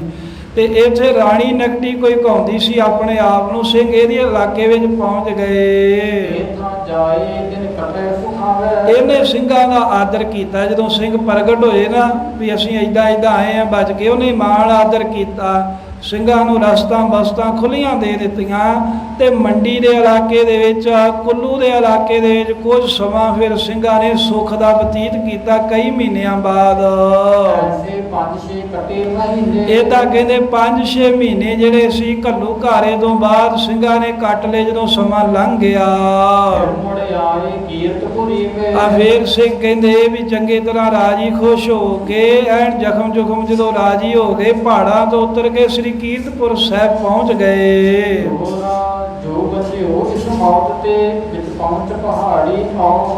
ਜਿਹੜਾ ਵੀ ਕਹਿੰਦੇ ਵੀ ਪਹਾੜਾਂ ਦੇ ਵਿੱਚੋਂ ਮੌਤ ਨੂੰ ਧੋਖਾ ਦੇ ਕੇ, ਮੌਤ ਨੂੰ ਹਾਰ ਦੇ ਕੇ, ਦੁੱਖ ਝੱਲਦਿਆਂ ਬਚ ਬਚਾ ਕੇ ਸਿੰਘ ਪਹੁੰਚਿਆ ਹੈ। ਚੌਖ ਕਹਿੰਦੇ ਨੇ, ਚੌਖੇ ਇਹ ਗਿਣਤੀ ਹੈ ਪੁਰਾਣੇ ਸਮੇਂ ਦੀ। ਚੌਖੇ ਕਹਿੰਦੇ ਨੇ ਬਹੁਤਿਆਂ ਨੂੰ, ਕਹਿੰਦੇ ਚੌਖੇ ਚੱਲੇ ਸਨ, ਭਾਵ ਬਹੁਤੇ ਚੜੇ ਸੀ ਪਹਾੜਾਂ ਦੇ ਉੱਤੇ, ਕਈ ਹਜ਼ਾਰ। ਪਰ ਕਰਦਿਆਂ ਜਿਹੜੇ ਉਹਨਾਂ ਦੇ ਵਿੱਚੋਂ ਬਚੇ ਥੋੜੇ ਬਹੁਤ, ਉਹ ਕੀਰਤਪੁਰ ਸਾਹਿਬਾਨ ਪਹੁੰਚੇ। 6 ਮਹੀਨਿਆਂ ਬਾਅਦ ਫਿਰ ਸਿੰਘਾਂ ਨੇ ਇਦਾਂ ਕਿਹਾ ਵੀ ਆਪਾਂ ਚਿੱਠੀਆਂ ਲਿਖ ਭੇਜੀਏ। ਵੀ ਕਿਹੜਾ ਕਿਹੜਾ ਸਿੰਘ ਬਚਿਆ ਤੇ ਕਿਹੜਾ ਸ਼ਹੀਦ ਹੋ ਗਿਆ, ਕਿਉਂਕਿ ਟਿਕਾਣੇ ਦੇ ਖਾਲਸੇ ਨੂੰ ਪਤਾ ਹੀ ਹੁੰਦੇ ਸੀ ਵੀ ਖਾਲਸਾ ਕਿੱਥੇ ਕਿੱਥੇ ਜਾਂਦਾ, ਬੀਕਾਨੇਰ, ਮਾਲਵੇ 'ਚ ਹੋਰ ਜਿਹੜੇ ਜਿਹੜੇ ਇਲਾਕੇ ਆ। ਤੇ ਉਸ ਵੇਲੇ ਫਿਰ ਕੀਰਤਪੁਰ ਸਾਹਿਬ ਤੋਂ ਸਿੰਘਾਂ ਨੇ ਚਿੱਠੀਆਂ ਲਿਖ ਲਿਖ ਕੇ ਭੇਜੀਆਂ ਦੂਸਰੇ ਸਿੰਘਾਂ ਨੂੰ ਵੀ ਤੁਸੀਂ ਕਿੱਥੇ ਹੋ ਤੇ ਕਿੰਨੇ ਕੁ ਸਿੰਘ ਬਚੇ ਹੋ ਤੇ ਕਿਹੜਾ ਸ਼ਹੀਦ ਹੋ ਗਿਆ ਹੈ। ਉਹ ਬੱਚੇ ਹੋ ਉਹ ਮਰ ਗਏ ਹੋ ਆਈ ਕਦੇ ਪਛਾਣ। ਜਦੋਂ ਸਿੰਘਾਂ ਨੇ ਇੱਕ ਦੂਜੇ ਨੂੰ ਚਿੱਠੀਆਂ ਭੇਜੀਆਂ, ਇੱਕ ਪਾਸਿਓਂ ਚਿੱਠੀ ਗਈ, ਦੂਜੇ ਪਾਸਿਓਂ ਜਵਾਬ ਆਇਆ, ਉਧਰ ਹੋਰ ਜਥੇ ਵੱਲ ਚਿੱਠੀ ਗਈ। ਸਾਧ ਸੰਗਤ ਜੀ ਜਿਹੜੇ ਘੱਲੂ ਘਾਰੇ ਦੇ ਸਿੰਘ ਸ਼ਹੀਦ ਹੋਏ, 6 ਮਹੀਨਿਆਂ ਦੇ ਬਾਅਦ ਸਿੰਘਾਂ ਨੂੰ ਪਤਾ ਲੱਗਾ ਵੀ ਬਚਿਆ ਕੌਣ ਹੈ ਤੇ ਸ਼ਹੀਦ ਕੌਣ ਹੋਇਆ ਹੈ, ਜਦੋਂ ਇੱਕ ਦੂਜੇ ਨਾਲ ਚਿੱਠੀ ਦੇ ਉੱਤੇ ਵਾਰਤਾਲਾਪ ਹੋਏ। ਭਾਈ ਰਤਨ ਸਿੰਘ ਜੀ ਕਹਿੰਦੇ ਵੀ ਹੁਣ ਉਹਨਾਂ ਸਾਰਿਆਂ ਦੀ ਗੱਲ ਸੁਣੋ। ਜਿਨ੍ਹਾਂ ਜਿਨ੍ਹਾਂ ਸਿੰਘਾਂ ਦੇ ਉੱਤੇ ਪਹਾੜਾਂ ਵੱਲ ਨੂੰ ਜਾਂਦਿਆਂ ਹੋਇਆ ਔਖੀ ਰਾਤ ਆਈ ਸੀ, ਜਿਹੜੇ ਸਿੰਘ ਤਾਂ ਬਚ ਕੇ ਮਾਲਵੇ ਦੇ ਵਿੱਚ ਪਹੁੰਚ ਗਏ ਸਨ ਤੇ ਕੁਝ ਕੁ ਸਿੰਘ ਮਾਝੇ ਦੇ ਇਲਾਕੇ ਦੇ ਵਿੱਚ ਵੀ ਲੁਕ ਲੁਕਾ ਕੇ ਤੇ ਫਿਰ ਮਾਲਵੇ ਵੱਲ ਪਰਤ ਆਏ ਸਨ। ਇਹਦੇ ਅਸੀਂ ਕਹਿੰਦੇ ਵੀ ਜਿਹੜੇ ਮਾਲਵੇ 'ਚ ਆ ਗਏ ਤਕਰੀਬਨ ਬਚ ਗਏ, ਤੇ ਜਿਹੜੇ ਉਧਰ ਪੜੋਲ ਕਠੂਏ ਵੱਲ ਸਿੰਘ ਪੈਦਲ ਗਏ ਸਨ ਉਧਰ ਬਹੁਤ ਜ਼ਿਆਦਾ ਫੜੇ ਗਏ, ਜਿੰਨੇ ਵੀ ਫੜੇ ਉਹ ਸਾਰੇ ਹੀ ਪਹਾੜੀਆਂ ਨੇ ਮਰਵਾ ਦਿੱਤੇ ਤੇ ਕਈ ਸਿੰਘ ਹਾਰ ਕੇ ਪਹਾੜਾਂ 'ਚ ਹੀ ਰਹਿ ਗਏ, ਆਪਣਾ ਗਰੀਬੀ ਦਾ ਵੇਲਾ ਭੇਖ ਬਣਾ ਕੇ ਤੇ ਪੜੋਲ ਕਠੂਏ ਦੇ ਬਸੋਲੀ ਦੇ ਇਲਾਕੇ ਵਿੱਚ ਆਪਣਾ ਟਾਈਮ ਟਪਾਉਂਦੇ ਰਹੇ। ਪਰ ਜਿਹੜੇ ਇਹ ਬਸੋਲੀ ਦੇ ਇਲਾਕੇ ਦੇ ਪਹਾੜੀਏ ਸਨ, ਇਹਨਾਂ ਬਹੁਤੇ ਸਿੰਘ ਫੜ ਕੇ ਤੇ ਜੇਲ੍ਹ ਦੇ ਵਿੱਚ ਗ੍ਰਿਫਤਾਰ ਕਰਕੇ ਕੈਦ ਕਰ ਲਏ ਤੇ ਕੁਝ ਸਮਾਂ ਸਿੰਘਾਂ ਨੂੰ ਕੈਦ ਰੱਖਿਆ। ਉਹ ਤੋਂ ਬਾਅਦ ਕਹਿੰਦੇ ਵੀ ਹੱਥ ਨੂੰ ਹੱਥ ਕੜੀਆਂ, ਪੈਰਾਂ ਨੂੰ ਜੰਜੀਰਾਂ ਲਾ ਕੇ ਉਹ ਸਾਰੇ ਜਿਹੜੇ ਸਿੰਘ ਫੜੇ ਸੀ ਪਹਾੜੀਆਂ ਨੇ ਉਹਨਾਂ ਨੂੰ ਲੈ ਕੇ ਨਵਾਬ ਦੇ ਕੋਲ ਲਾਹੌਰ ਚਲੇ ਗਏ, ਸ਼ਾਹ ਨਵਾਜ਼ ਦੇ ਪਾਸ। ਤੇ ਉਹ ਸਾਰੇ ਜਿਹੜੇ ਸਿੰਘ ਸੀ ਨਾ ਉਹਨਾਂ ਦੇ ਸਿਰ ਵੱਡੇ ਨਖਾਸ ਚੌਂਕ 'ਚ ਖੜ ਕੇ, ਜਿਹੜੇ ਸਿੰਘ ਇੱਥੇ ਵੀ ਕੋਈ ਰਾਹ ਦੇ ਵਿੱਚ ਸ਼ਹੀਦੀਆਂ ਪਾ ਗਏ ਸੀ ਉਹਨਾਂ ਦੇ ਵੀ ਸਿਰ ਵੱਢ ਕੇ ਲੈ ਗਏ ਬਰਸ਼ਿਆਂ ਤੇ ਟੰਗ ਕੇ, ਤੇ ਲਾਹੌਰ ਸ਼ਹਿਰ ਦੇ ਜਾ ਕੇ ਸਿੰਘਾਂ ਦੇ ਸਿਰਾਂ ਦੇ ਬੁਰਜ ਉਹ ਸਾਰੇ ਵਿਖਾਵਾ ਕੀਤਾ ਵੀ ਆਹ ਵੇਖੋ ਮੈਂ ਸਿੰਘਾਂ ਦਾ ਨਾਮੋ ਨਿਸ਼ਾਨ ਮਿਟਾ ਦਿੱਤਾ ਏ, ਤੇ ਜੇ ਹਜੇ ਵੀ ਕੋਈ ਸਿੰਘ ਹੈਗਾ ਏ ਤੇ ਉਹਦਾ ਵੀ ਹਾਲ ਮੈਂ ਇਹ ਕਰਾਂਗਾ। ਇਦਾਂ ਸਰਕਾਰ ਲੋਕਾਂ ਨੂੰ ਡਰਾਉਂਦੀ ਹੈ। ਜਿੰਨੇ ਸਿੰਘ ਇੱਥੇ ਘੇਰੇ ਵਿੱਚ ਆਏ ਸੀ ਨਾ, ਭਾਈ ਰਤਨ ਸਿੰਘ ਜੀ ਕਹਿੰਦੇ ਉਹਦੇ ਵਿੱਚੋਂ ਚੌਥਾ ਘੇਸਾ ਸਿੰਘ ਮਸਾਂ ਹੀ ਬਚੇ ਸਨ, ਤੇ ਜਿਹੜੇ ਚੌਥਾ ਘੇਸਾ ਸਿੰਘ ਬਚੇ ਉਹਨਾਂ ਦੇ ਵੀ ਕੋਲ ਵੀ ਸਾਰਿਆਂ ਕੋਲੋਂ ਘੋੜੇ ਚੜ੍ਹਨ ਵਾਸਤੇ ਨਹੀਂ ਬਚੇ। ਭਾਈ ਸੁਖਾ ਸਿੰਘ ਜੀ ਦੇ ਨਾਲ ਜਿਹੜੇ ਸਿੰਘ ਨਵਾਬ ਕਪੂਰ ਸਿੰਘ ਜੀ ਦੇ ਨਾਲ ਜਿਹੜੇ ਬਚ ਬਚਾ ਕੇ ਗਏ ਸੀ ਨਾ, ਕਹਿੰਦੇ ਉਹਨਾਂ ਦੀ ਗਿਣਤੀ 3 ਤੋਂ 4000 ਹੋਵੇਗੀ। ਪਰ ਇਹਨਾਂ ਦੇ ਕੋਲ ਵੀ ਲੰਘਦਿਆਂ ਲਗਾਉਂਦਿਆਂ ਆਉਂਦਿਆਂ ਘੋੜੇ ਕੁਝ ਮਰ ਗਏ, ਕੁਝ ਵਿਛੜ ਗਏ, ਤੇ 4-5 ਦੇ ਜਥੇ ਦੇ ਵਿੱਚ ਮੰਨ ਲਓ ਵੀ 400-500 ਸਿੰਘਾਂ ਦੇ ਕੋਲ ਹੀ ਘੋੜੇ ਰਹਿ ਗਏ ਬਾਕੀ। ਹੁਣ ਜੇ ਕੋਈ ਪੁੱਛੇ ਵੀ ਇਹ ਛੋਟੇ ਘੱਲੂ ਘਾਰੇ ਦੇ ਵਿੱਚ ਕਿੰਨੇ ਸਿੰਘ ਸ਼ਹੀਦ ਹੋਏ ਐ, ਤੇ ਭਾਈ ਰਤਨ ਸਿੰਘ ਜੀ ਕਹਿੰਦੇ ਮੈਂ ਬੜੇ ਸਿੰਘਾਂ ਕੋਲੋਂ ਸੁਣਿਆ, ਕੋਈ ਤਾਂ ਇਹ ਕਹਿੰਦਾ ਏ ਵੀ 40,000 ਸਿੰਘ ਇਹ ਕਾਹਨੂੰਵਾਨ ਦੀ ਸ਼ਾਮ ਦੇ ਵਿੱਚ ਸ਼ਹੀਦੀਆਂ ਪਾ ਗਏ। ਕਈ ਕਹਿੰਦੇ ਨਹੀਂ ਵੀ 40,000 ਥੋੜਾ, ਇਹਦੇ ਨਾਲੋਂ ਵੀ ਜ਼ਿਆਦਾ ਸਿੰਘ ਸ਼ਹੀਦ ਹੋਏ ਹਨ। ਕੋਈ ਕਹਿੰਦਾ ਵੀ ਜਿੰਨੇ ਸਾਰੇ ਸਿੰਘ ਘੇਰੇ ਵਿੱਚ ਆਏ ਸੀ ਉਹਨਾਂ ਦੀ ਗਿਣਤੀ 40,000 ਸੀ। ਉਹ ਕਹਿੰਦੇ ਆ ਵੀ ਉਹਦੇ ਵਿੱਚੋਂ 6-7 ਸਾਰੇ ਸਿੰਘ ਬਚੇ ਆ, ਤੇ ਵੇਖ ਲਓ ਅੰਦਾਜ਼ਾ ਲਾ ਕੇ ਵੀ 33-34 ਸਿੰਘ ਸ਼ਹੀਦ ਹੋਇਆ ਏ। ਉਹ ਕਹਿੰਦਾ ਹੈ ਭਾਈ ਰਤਨ ਸਿੰਘ ਦੱਸ ਰਿਹਾ ਵੀ ਕਿਉਂਕਿ ਉਦੋਂ ਕਿਹੜੀ ਕੋਈ ਗਿਣਤੀ ਹੁੰਦੀ ਸੀ, ਖਾਲਸਾ ਖਿੰਡਿਆ ਪੁੰਡਿਆ ਸੀ, ਇੰਨਾ ਕੁ ਵੀ ਪਤਾ ਹੀ ਨਹੀਂ ਸੀ ਲੱਗ ਰਿਹਾ ਵੀ ਕੀ ਬਣਿਆ ਤੇ ਕੀ ਨਹੀਂ ਬਣਿਆ। ਤੇ ਸਿੰਘ ਜਿਹੜੇ ਆ ਉਹ ਅੰਦਾਜ਼ਾ ਲਾ ਕੇ ਦੱਸਦੇ ਆ। ਤੇ ਭਾਈ ਰਤਨ ਸਿੰਘ ਜੀ ਕਹਿੰਦੇ ਵੀ ਕਈ ਮੈਨੂੰ ਬਜ਼ੁਰਗ ਸਿੰਘ ਮਿਲੇ, ਉਹ ਕਹਿੰਦੇ ਵੀ ਜਿਹੜਾ ਸਿੰਘ ਇੱਥੇ ਘੇਰੇ ਵਿੱਚ ਆਇਆ ਸੀ ਨਾ, ਉਹ ਸਾਰੇ ਦਲ ਦੀ ਗਿਣਤੀ 50,000 ਸੀ ਉਦੋਂ। ਤੇ ਉਹ 50,000 ਦੇ ਵਿੱਚੋਂ 40,000 ਸ਼ਹੀਦ ਹੋ ਗਿਆ ਤੇ ਬਾਕੀ 10,000 ਸਿੰਘ ਕੇਵਲ ਬਚਿਆ। ਕੋਈ ਕਹਿੰਦੇ ਵੀ ਨਹੀਂ ਭਾਈ ਇਹ ਤੁਸੀਂ ਘੱਟ ਦੱਸ ਰਹੇ ਹੋ, ਸਿੰਘ ਇਹ ਤੋਂ ਵੀ ਬਹੁਤੇ ਜ਼ਿਆਦਾ ਸ਼ਹੀਦ ਹੋਏ ਹਨ। ਉਹਨਾਂ ਦੀ ਗਿਣਤੀ ਕੀਤੀ ਨਹੀਂ ਜਾ ਸਕਦੀ ਜਿਹੜੇ ਸਿੰਘ ਸ਼ਹੀਦੀਆਂ ਪਾ ਗਏ ਹਨ। ਪਰ ਭਾਈ ਰਤਨ ਸਿੰਘ ਜੀ ਕਹਿੰਦੇ ਵੀ ਜੋ ਮੈਂ ਸੁਣਿਆ ਨਾ ਮੈਂ ਇੱਥੇ ਲਿਖ ਦਿੱਤਾ ਹੈ। ਮੈਂ ਵੀ ਇਹੀ ਲਿਖਿਆ ਏ ਵੀ ਗਿਣਤੀ ਕੀਤੀ ਨਹੀਂ ਜਾ ਸਕਦੀ ਜਿੰਨੇ ਸਿੰਘਾਂ ਨੇ ਸਿਰ ਤੇ ਵਿਹਾਈ ਹੈ, ਜਿੰਨੀਆਂ ਸਿੰਘਾਂ ਨੇ ਸ਼ਹੀਦੀਆਂ ਪਾਈਆਂ ਹਨ। ਜਿੰਨਾ ਕਹਿੰਦੇ ਮੈਨੂੰ ਸਿੰਘਾਂ ਕੋ ਪੁੱਛ ਕੇ ਪਤਾ ਲੱਗਾ, ਜਾਂ ਮੇਰੇ ਪਿਤਾ ਰਾਏ ਸਿੰਘ ਨੇ, ਮੇਰੇ ਨਾਨਾ ਸ਼ਾਮ ਸਿੰਘ ਨਾਰਵੇ ਵਾਲੇ ਨੇ, ਜਿੰਨਾ ਕਹਿੰਦੇ ਉਹਨਾਂ ਨੇ ਦੱਸਿਆ ਨਾ ਵੀ ਇੰਨੇ ਸਿੰਘ ਸ਼ਹੀਦ ਹੋਏ ਹਨ। ਮੈਂ ਰਤਨ ਸਿੰਘ ਨੇ ਕਹਿੰਦੇ ਉਹ ਸਾਰੀ ਗੱਲ ਲਿਖਤੀ ਹੈ ਵੀ ਕਿਵੇਂ ਸਿੰਘਾਂ ਦੇ ਉੱਤੇ ਬਿਪਤਾ ਪਈ ਤੇ ਕਿੰਨੇ ਸਿੰਘ ਸ਼ਹੀਦ ਹੋਏ। ਸੰਮਤ 1800 ਤੋਂ ਉੱਪਰ 300 ਸਾਲ 1803 ਬਿਕਰਮੀ ਸੰਮਤ ਸੀ ਤੇ 1746 ਈਸਵੀ ਸੀ। ਘਾਰੋ ਵੱਢ ਕਰਿਓ ਤੁਰਕਨ ਸਿੰਘਣ ਨਾਲ। ਕੱਲੂ ਘਾਰੋ ਵੱਢ ਕਰਿਓ ਤੁਰਕਨ ਸਿੰਘਣ ਨਾਲ। ਕਹਿੰਦੇ ਜਿਹੜੇ ਤੁਰਕ ਨੇ ਇਹਨਾਂ ਨੇ ਸਿੰਘਾਂ ਦੇ ਨਾਲ ਬੜਾ ਵੱਡਾ ਘੱਲੂਘਾਰਾ ਕੀਤਾ, ਭਾਵੇਂ ਕਿ ਇਹਨੂੰ ਛੋਟਾ ਘੱਲੂਘਾਰਾ ਕਹਿੰਦੇ ਆ। ਜਿਹੜਾ ਕੋਪਰੀੜੇ ਦਾ ਘੱਲੂਘਾਰਾ ਉਹਨੂੰ ਵੱਡਾ ਕਹਿੰਦੇ, ਕਿਉਂਕਿ ਇੱਕੇ ਦਿਨ 30,000 ਦੇ ਕਰੀਬ ਸਿੰਘ ਸ਼ਹੀਦ ਹੋਏ ਸੀ। ਪਰ ਇਹ ਭਾਈ ਰਤਨ ਸਿੰਘ ਜੀ ਨੇ ਕਾਹਨੂੰਵਾਨ ਦੇ ਸ਼ੰਭ ਦੇ ਘੱਲੂਘਾਰੇ ਨੂੰ ਵੱਡਾ ਤਾਂ ਲਿਖਿਆ, ਇਹ ਲੜਾਈ ਜ਼ਿਆਦਾ ਲੰਮੀ ਚੱਲੀ ਸੀ, ਕਈ ਮਹੀਨੇ ਸਿੰਘ ਲੜਦੇ ਰਹੇ ਸੀ। ਵਿਸਾਖੀ ਤੋਂ ਲੜਾਈ ਸ਼ੁਰੂ ਹੋਈ ਤੇ ਮਈ ਵੀ ਸਾਰਾ ਲੰਘ ਗਿਆ ਤੇ ਹਾੜ ਤੀਕਰ ਜਾ ਕੇ ਫਿਰ ਉਸ ਤੋਂ ਬਾਅਦ ਵੀ ਸਿੰਘ ਭੁੱਖ ਨਾਲ ਲੜਦੇ ਰਹੇ। ਜਿਹੜੇ ਪਹਾੜਾਂ 'ਚ ਚੜ੍ਹ ਗਏ, ਕਈ ਮਹੀਨੇ ਲੜਦਿਆਂ ਕਰਦਿਆਂ ਮਰਦਿਆਂ ਫੇਰ ਜਾ ਕੇ ਕੀਰਤਪੁਰ ਪਹੁੰਚੇ। ਜਿਸ ਕਰਕੇ ਕਹਿੰਦੇ ਵੀ ਸਿੰਘਾਂ ਦੇ ਬਿਪਤਾ ਪੈਣ ਵੱਲੋਂ ਇਹ ਘੱਲੂਘਾਰਾ ਵੱਡਾ ਸੀ, ਪਰ ਗਿਣਤੀ ਦੇ ਵਿੱਚ ਜਿਹੜੇ ਜ਼ਿਆਦਾ ਸਿੰਘ ਸ਼ਹੀਦ ਹੋਏ ਉਹ ਘੱਲੂਘਾਰਾ ਅੱਗੇ ਆਵੇਗਾ।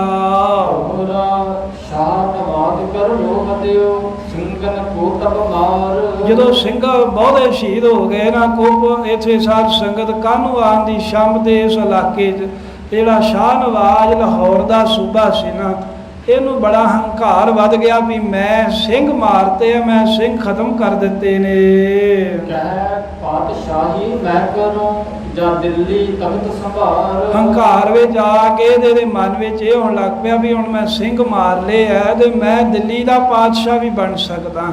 ਤੇ ਇੱਕ ਦਿਨ ਤੇ ਕਹਿੰਦੇ ਵੀ ਇਹਨੇ ਗੱਲ ਪ੍ਰਗਟ ਹੀ ਕਰਕੇ ਕਹਿ ਦਿੱਤੀ ਵੀ ਦਿੱਲੀ ਦਾ ਬਾਦਸ਼ਾਹ ਮੈਂ ਬਣੂੰਗਾ, ਦਿੱਲੀ ਦਾ ਤਖਤ ਮੈਂ ਸੰਭਾਲੂੰਗਾ। ਕਿਉਂਕਿ ਮਹਾਰਾਜ ਨੇ ਨਾ ਹੁਣ ਖੇਡ ਬਣਾਉਣੀ ਸੀ, ਇਹਨਾਂ ਪਾਪੀਆਂ ਨੂੰ ਦੰਡ ਦੇਣਾ ਸੀ ਤੇ ਦੰਡ ਦੇਣ ਵਾਸਤੇ ਮਹਾਰਾਜ ਨੇ ਐਸੀ ਹੋਣੀ ਵਰਤਾ ਦਿੱਤੀ। ਕਿਉਂਕਿ ਜਿਹੜਾ ਲਖੂ ਪਾਪੀ ਹੈ ਤੇ ਸ਼ਾਹ ਨਵਾਜ਼ ਆ ਨਾ, ਇਹਨਾਂ ਦੋਵਾਂ ਦੇ ਸਿਰ ਤੇ ਬੁਰਾਈ ਆਈ ਹੈ। ਬਹੁਤਾ ਵੱਡਾ ਇਹਨਾਂ ਪਾਪ ਕੀਤਾ, ਬਹੁਤ ਸਿੰਘਾਂ ਦੇ ਉੱਤੇ ਜ਼ੁਲਮ ਕੀਤਾ। ਜਿਹੜਾ ਪਾਪ ਕੀਤਾ ਉਹਦਾ ਫਲ ਵੀ ਤੇ ਇਹਨਾਂ ਨੂੰ ਹੁਣ ਮਿਲਣਾ ਹੈ। ਵੇਖੋ ਸਤਿਗੁਰ ਕੀ ਕਰਾ ਕਿਆ ਪਨ ਸਿਰ ਹੋਣੇ ਹੋਏ। ਕਹਿੰਦੇ ਵੇਖੋ ਮਹਾਰਾਜ ਦੀ ਕੀ ਖੇਡ ਹੈ ਵੀ ਜਿਹੜੇ ਹੰਕਾਰ 'ਚ ਫੁੱਲੇ ਫਿਰਦੇ ਆ ਉਹਨਾਂ ਦੇ ਸਿਰ ਦੇ ਉੱਤੇ ਕੀ ਹੋਣੀ ਬੀਤਣ ਵਾਲੀ ਹੈ। ਕਿਹੜੇ ਢੰਗ ਦੇ ਨਾਲ ਇਹਨਾਂ ਨੂੰ ਕੜਕੀ ਦੇ ਵਿੱਚ ਮਹਾਰਾਜ ਫਸਾਉਂਦੇ ਨੇ। ਭਾਵੀ ਕੋ ਭਾਵ ਜੋ ਵੱਡ ਪਾਪੀਓ ਪਾਪ ਕਰਾਏ। ਕਹਿੰਦੇ ਜਿਹੜੀ ਹੋਣੀ ਹੁੰਦੀ ਆ ਨਾ, ਉਹ ਕਿਤੇ ਡਾਂਗ ਲੈ ਕੇ ਥੋੜਾ ਸਿਰ 'ਚ ਮਾਰਨ ਆਉਂਦੀ ਹੈ। ਜਿਹੜੀ ਹੋਣੀ ਹੁੰਦੀ ਹੈ, ਜਿਹੜੀ ਭਾਵੀ ਹੁੰਦੀ ਹੈ, ਉਹ ਇਹੋ ਹੀ ਹੈ ਵੀ ਜਿਹੜਾ ਪਾਪੀ ਹੈ ਨਾ, ਉਹਦੇ ਕੋਲੋਂ ਬਹੁਤੇ ਪਾਪ ਕਰਾਈ ਜਾਂਦੀ ਹੈ ਵੀ ਜਿੱਡਾ ਕੋਈ ਪਾਪੀ ਹੈ ਵੀ ਤੂੰ ਹੋਰ ਪਾਪ ਕਰ ਲਾ, ਹੋਰ ਕਰ ਲਾ। ਕਿਉਂਕਿ ਜਿੰਨੇ ਪਾਪ ਕਰੇਗਾ ਇਹ ਪਾਪ ਹੀ ਤੈਨੂੰ ਲੈ ਕੇ ਡੁੱਬਣਗੇ, ਪਾਪ ਹੀ ਤੈਨੂੰ ਲੈ ਕੇ ਬਹਿ ਜਾਣਗੇ। ਭਾਰੋ ਭਾਰੋ ਹੋਏ ਵਜਨ ਤੇ ਡੇੜੋ ਭਰਿਓ ਡਬਾਏ। ਕਹਿੰਦੇ ਵੀ ਇਦਾਂ ਸਮਝ ਲਓ ਵੀ ਜਿੱਦਾਂ ਕੋਈ ਬੇੜੀ ਹੈ, ਉਹਦੇ ਵਿੱਚ ਪੱਥਰ ਰੱਖੀ ਜਾਓ ਤੇ ਜਦੋਂ ਬਹੁਤੇ ਪੱਥਰ ਰੱਖ ਦਈਏ ਤੇ ਫਿਰ ਬਹੁਤੇ ਭਾਰ ਦੇ ਨਾਲ ਬੇੜੀ ਡੁੱਬਣੀ ਹੋਈ ਹੈ ਨਾ। ਇਸੇ ਤਰ੍ਹਾਂ ਕਹਿੰਦੇ ਵੀ ਰੱਬ ਸਜ਼ਾ ਦੇਣ ਦੇ ਲਈ ਪਾਪੀ ਕੋ ਪਾਪ ਬਹੁਤੇ ਕਰਾਉਂਦਾ ਹੈ। ਅੱਗੇ ਇਹ ਬਚਨ ਪ੍ਰਗਟ ਨੇ ਨਾ ਵੀ ਪਾਪੀ ਕੇ ਮਾਰਨੇ ਕੋ ਪਾਪ ਮਹਾਬਲੀ ਹੈ। ਕਹਿੰਦੇ ਪਰਮੇਸ਼ਰ ਜਿਹੜਾ ਹੈ ਉਹ ਡਾਂਗ ਨਹੀਂ ਮਾਰਦਾ, ਉਹ ਮੱਤ ਮਾਰਦਾ ਹੈ ਬੰਦੇ ਦੀ। ਤੇ ਲੱਖੂ ਦੀ ਤੇ ਸ਼ਾਹ ਨਵਾਜ਼ ਦੋਵਾਂ ਦੀ ਮੱਤ ਮਾਰੀ ਗਈ। और कहण तिस क्या कहो गुर कहनो दियो हटाए। ਇਹਨਾਂ ਨੇ ਇੰਨੇ ਕੁ ਪਾਪ ਕੀਤੇ। ਭਾਈ ਰਤਨ ਸਿੰਘ ਜੀ ਕਹਿੰਦੇ ਹੋਰ ਤੇ ਮੈਂ ਤੁਹਾਨੂੰ ਕੀ ਦੱਸਾਂ। ਇਹਨੇ ਹੁਕਮ ਕਰਤਾ ਵੀ ਕਿਸੇ ਨੇ ਗੁਰੂ ਨਾਨਕ ਦੇਵ ਮਹਾਰਾਜ ਜੀ ਦਾ ਨਾਮ ਹੀ ਨਹੀਂ ਲੈਣਾ। गुड़ कहने मैं गुर सुनियो मिठाई दियो अखाए। ਤੇ ਜੇ ਕੋਈ ਗੁੜ ਆਂਦਾ ਹੁੰਦਾ ਸੀ ਤੇ ਕਹਿੰਦੇ ਗੁੜ ਨਹੀਂ ਕਹਿਣਾ, ਕਿਉਂਕਿ ਗੁੜ ਦੇ ਵਿੱਚੋਂ ਗੁਰ ਸ਼ਬਦ ਦੀ ਆਵਾਜ਼ ਆਉਂਦੀ ਹੈ।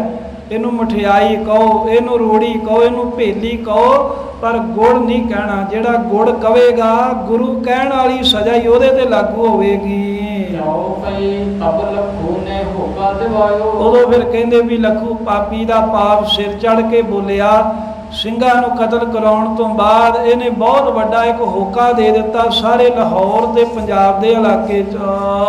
नानक को नानो कहवायो। ਮਹਾਰਾਜ ਦਾ ਨਾਮ ਜਿਹੜਾ ਸੀ ਇਹਨੇ ਨਰਾਦਰੀ ਦਾ ਕਰਾਤਾ। ਕਹਿੰਦਾ ਵੀ ਕਿਸੇ ਨੇ ਨਾਨਕ ਜਾਂ ਗੁਰੂ ਨਾਨਕ ਦੇਵ ਨਹੀਂ ਕਹਿਣਾ, ਜੇ ਕਹਿਣਾ ਹੀ ਆ ਤੇ ਨਾਨੂ ਕਹਿਣਾ ਹੈ। ਅੱਧਾ ਨਾਮ ਤੇ ਉਹ ਵੀ ਵਿਗਾੜ ਕੇ ਗੁਰੂ ਨਾਨਕ ਦੇਵ ਮਹਾਰਾਜ ਦਾ ਨਾਮ ਕਹਿੰਦੇ ਅੱਜ ਤੋਂ ਨਾਨੂ ਲੈਣਾ ਹੈ ਜਿੰਨੇ ਵੀ ਲੈਣਾ ਏ। नानक बाणी सुने दुकान। ਇਹ ਵੀ ਹੁਕਮ ਹੋ ਗਿਆ ਵੀ ਗੁਰੂ ਨਾਨਕ ਦੀ ਬਾਣੀ ਜਿਹੜਾ ਕੰਨਾਂ ਦੇ ਨਾਲ ਸੁਣ ਵੀ ਲਵੇ, ਪੜ੍ਹਨੀ ਦੂਰ ਦੀ ਗੱਲ ਹੈ, ਜਿਹੜਾ ਕੰਨਾਂ ਦੇ ਨਾਲ ਮਹਾਰਾਜ ਦੀ ਬਾਣੀ ਸੁਣੇਗਾ ताहि करावो मुसलमान। ਉਹਨੂੰ ਮੈਂ ਜਾਂ ਮਾਰ ਦਿਆਂਗਾ ਤੇ ਜਾਂ ਫਿਰ ਮੁਸਲਮਾਨ ਬਣਵਾ ਦਿਆਂਗਾ।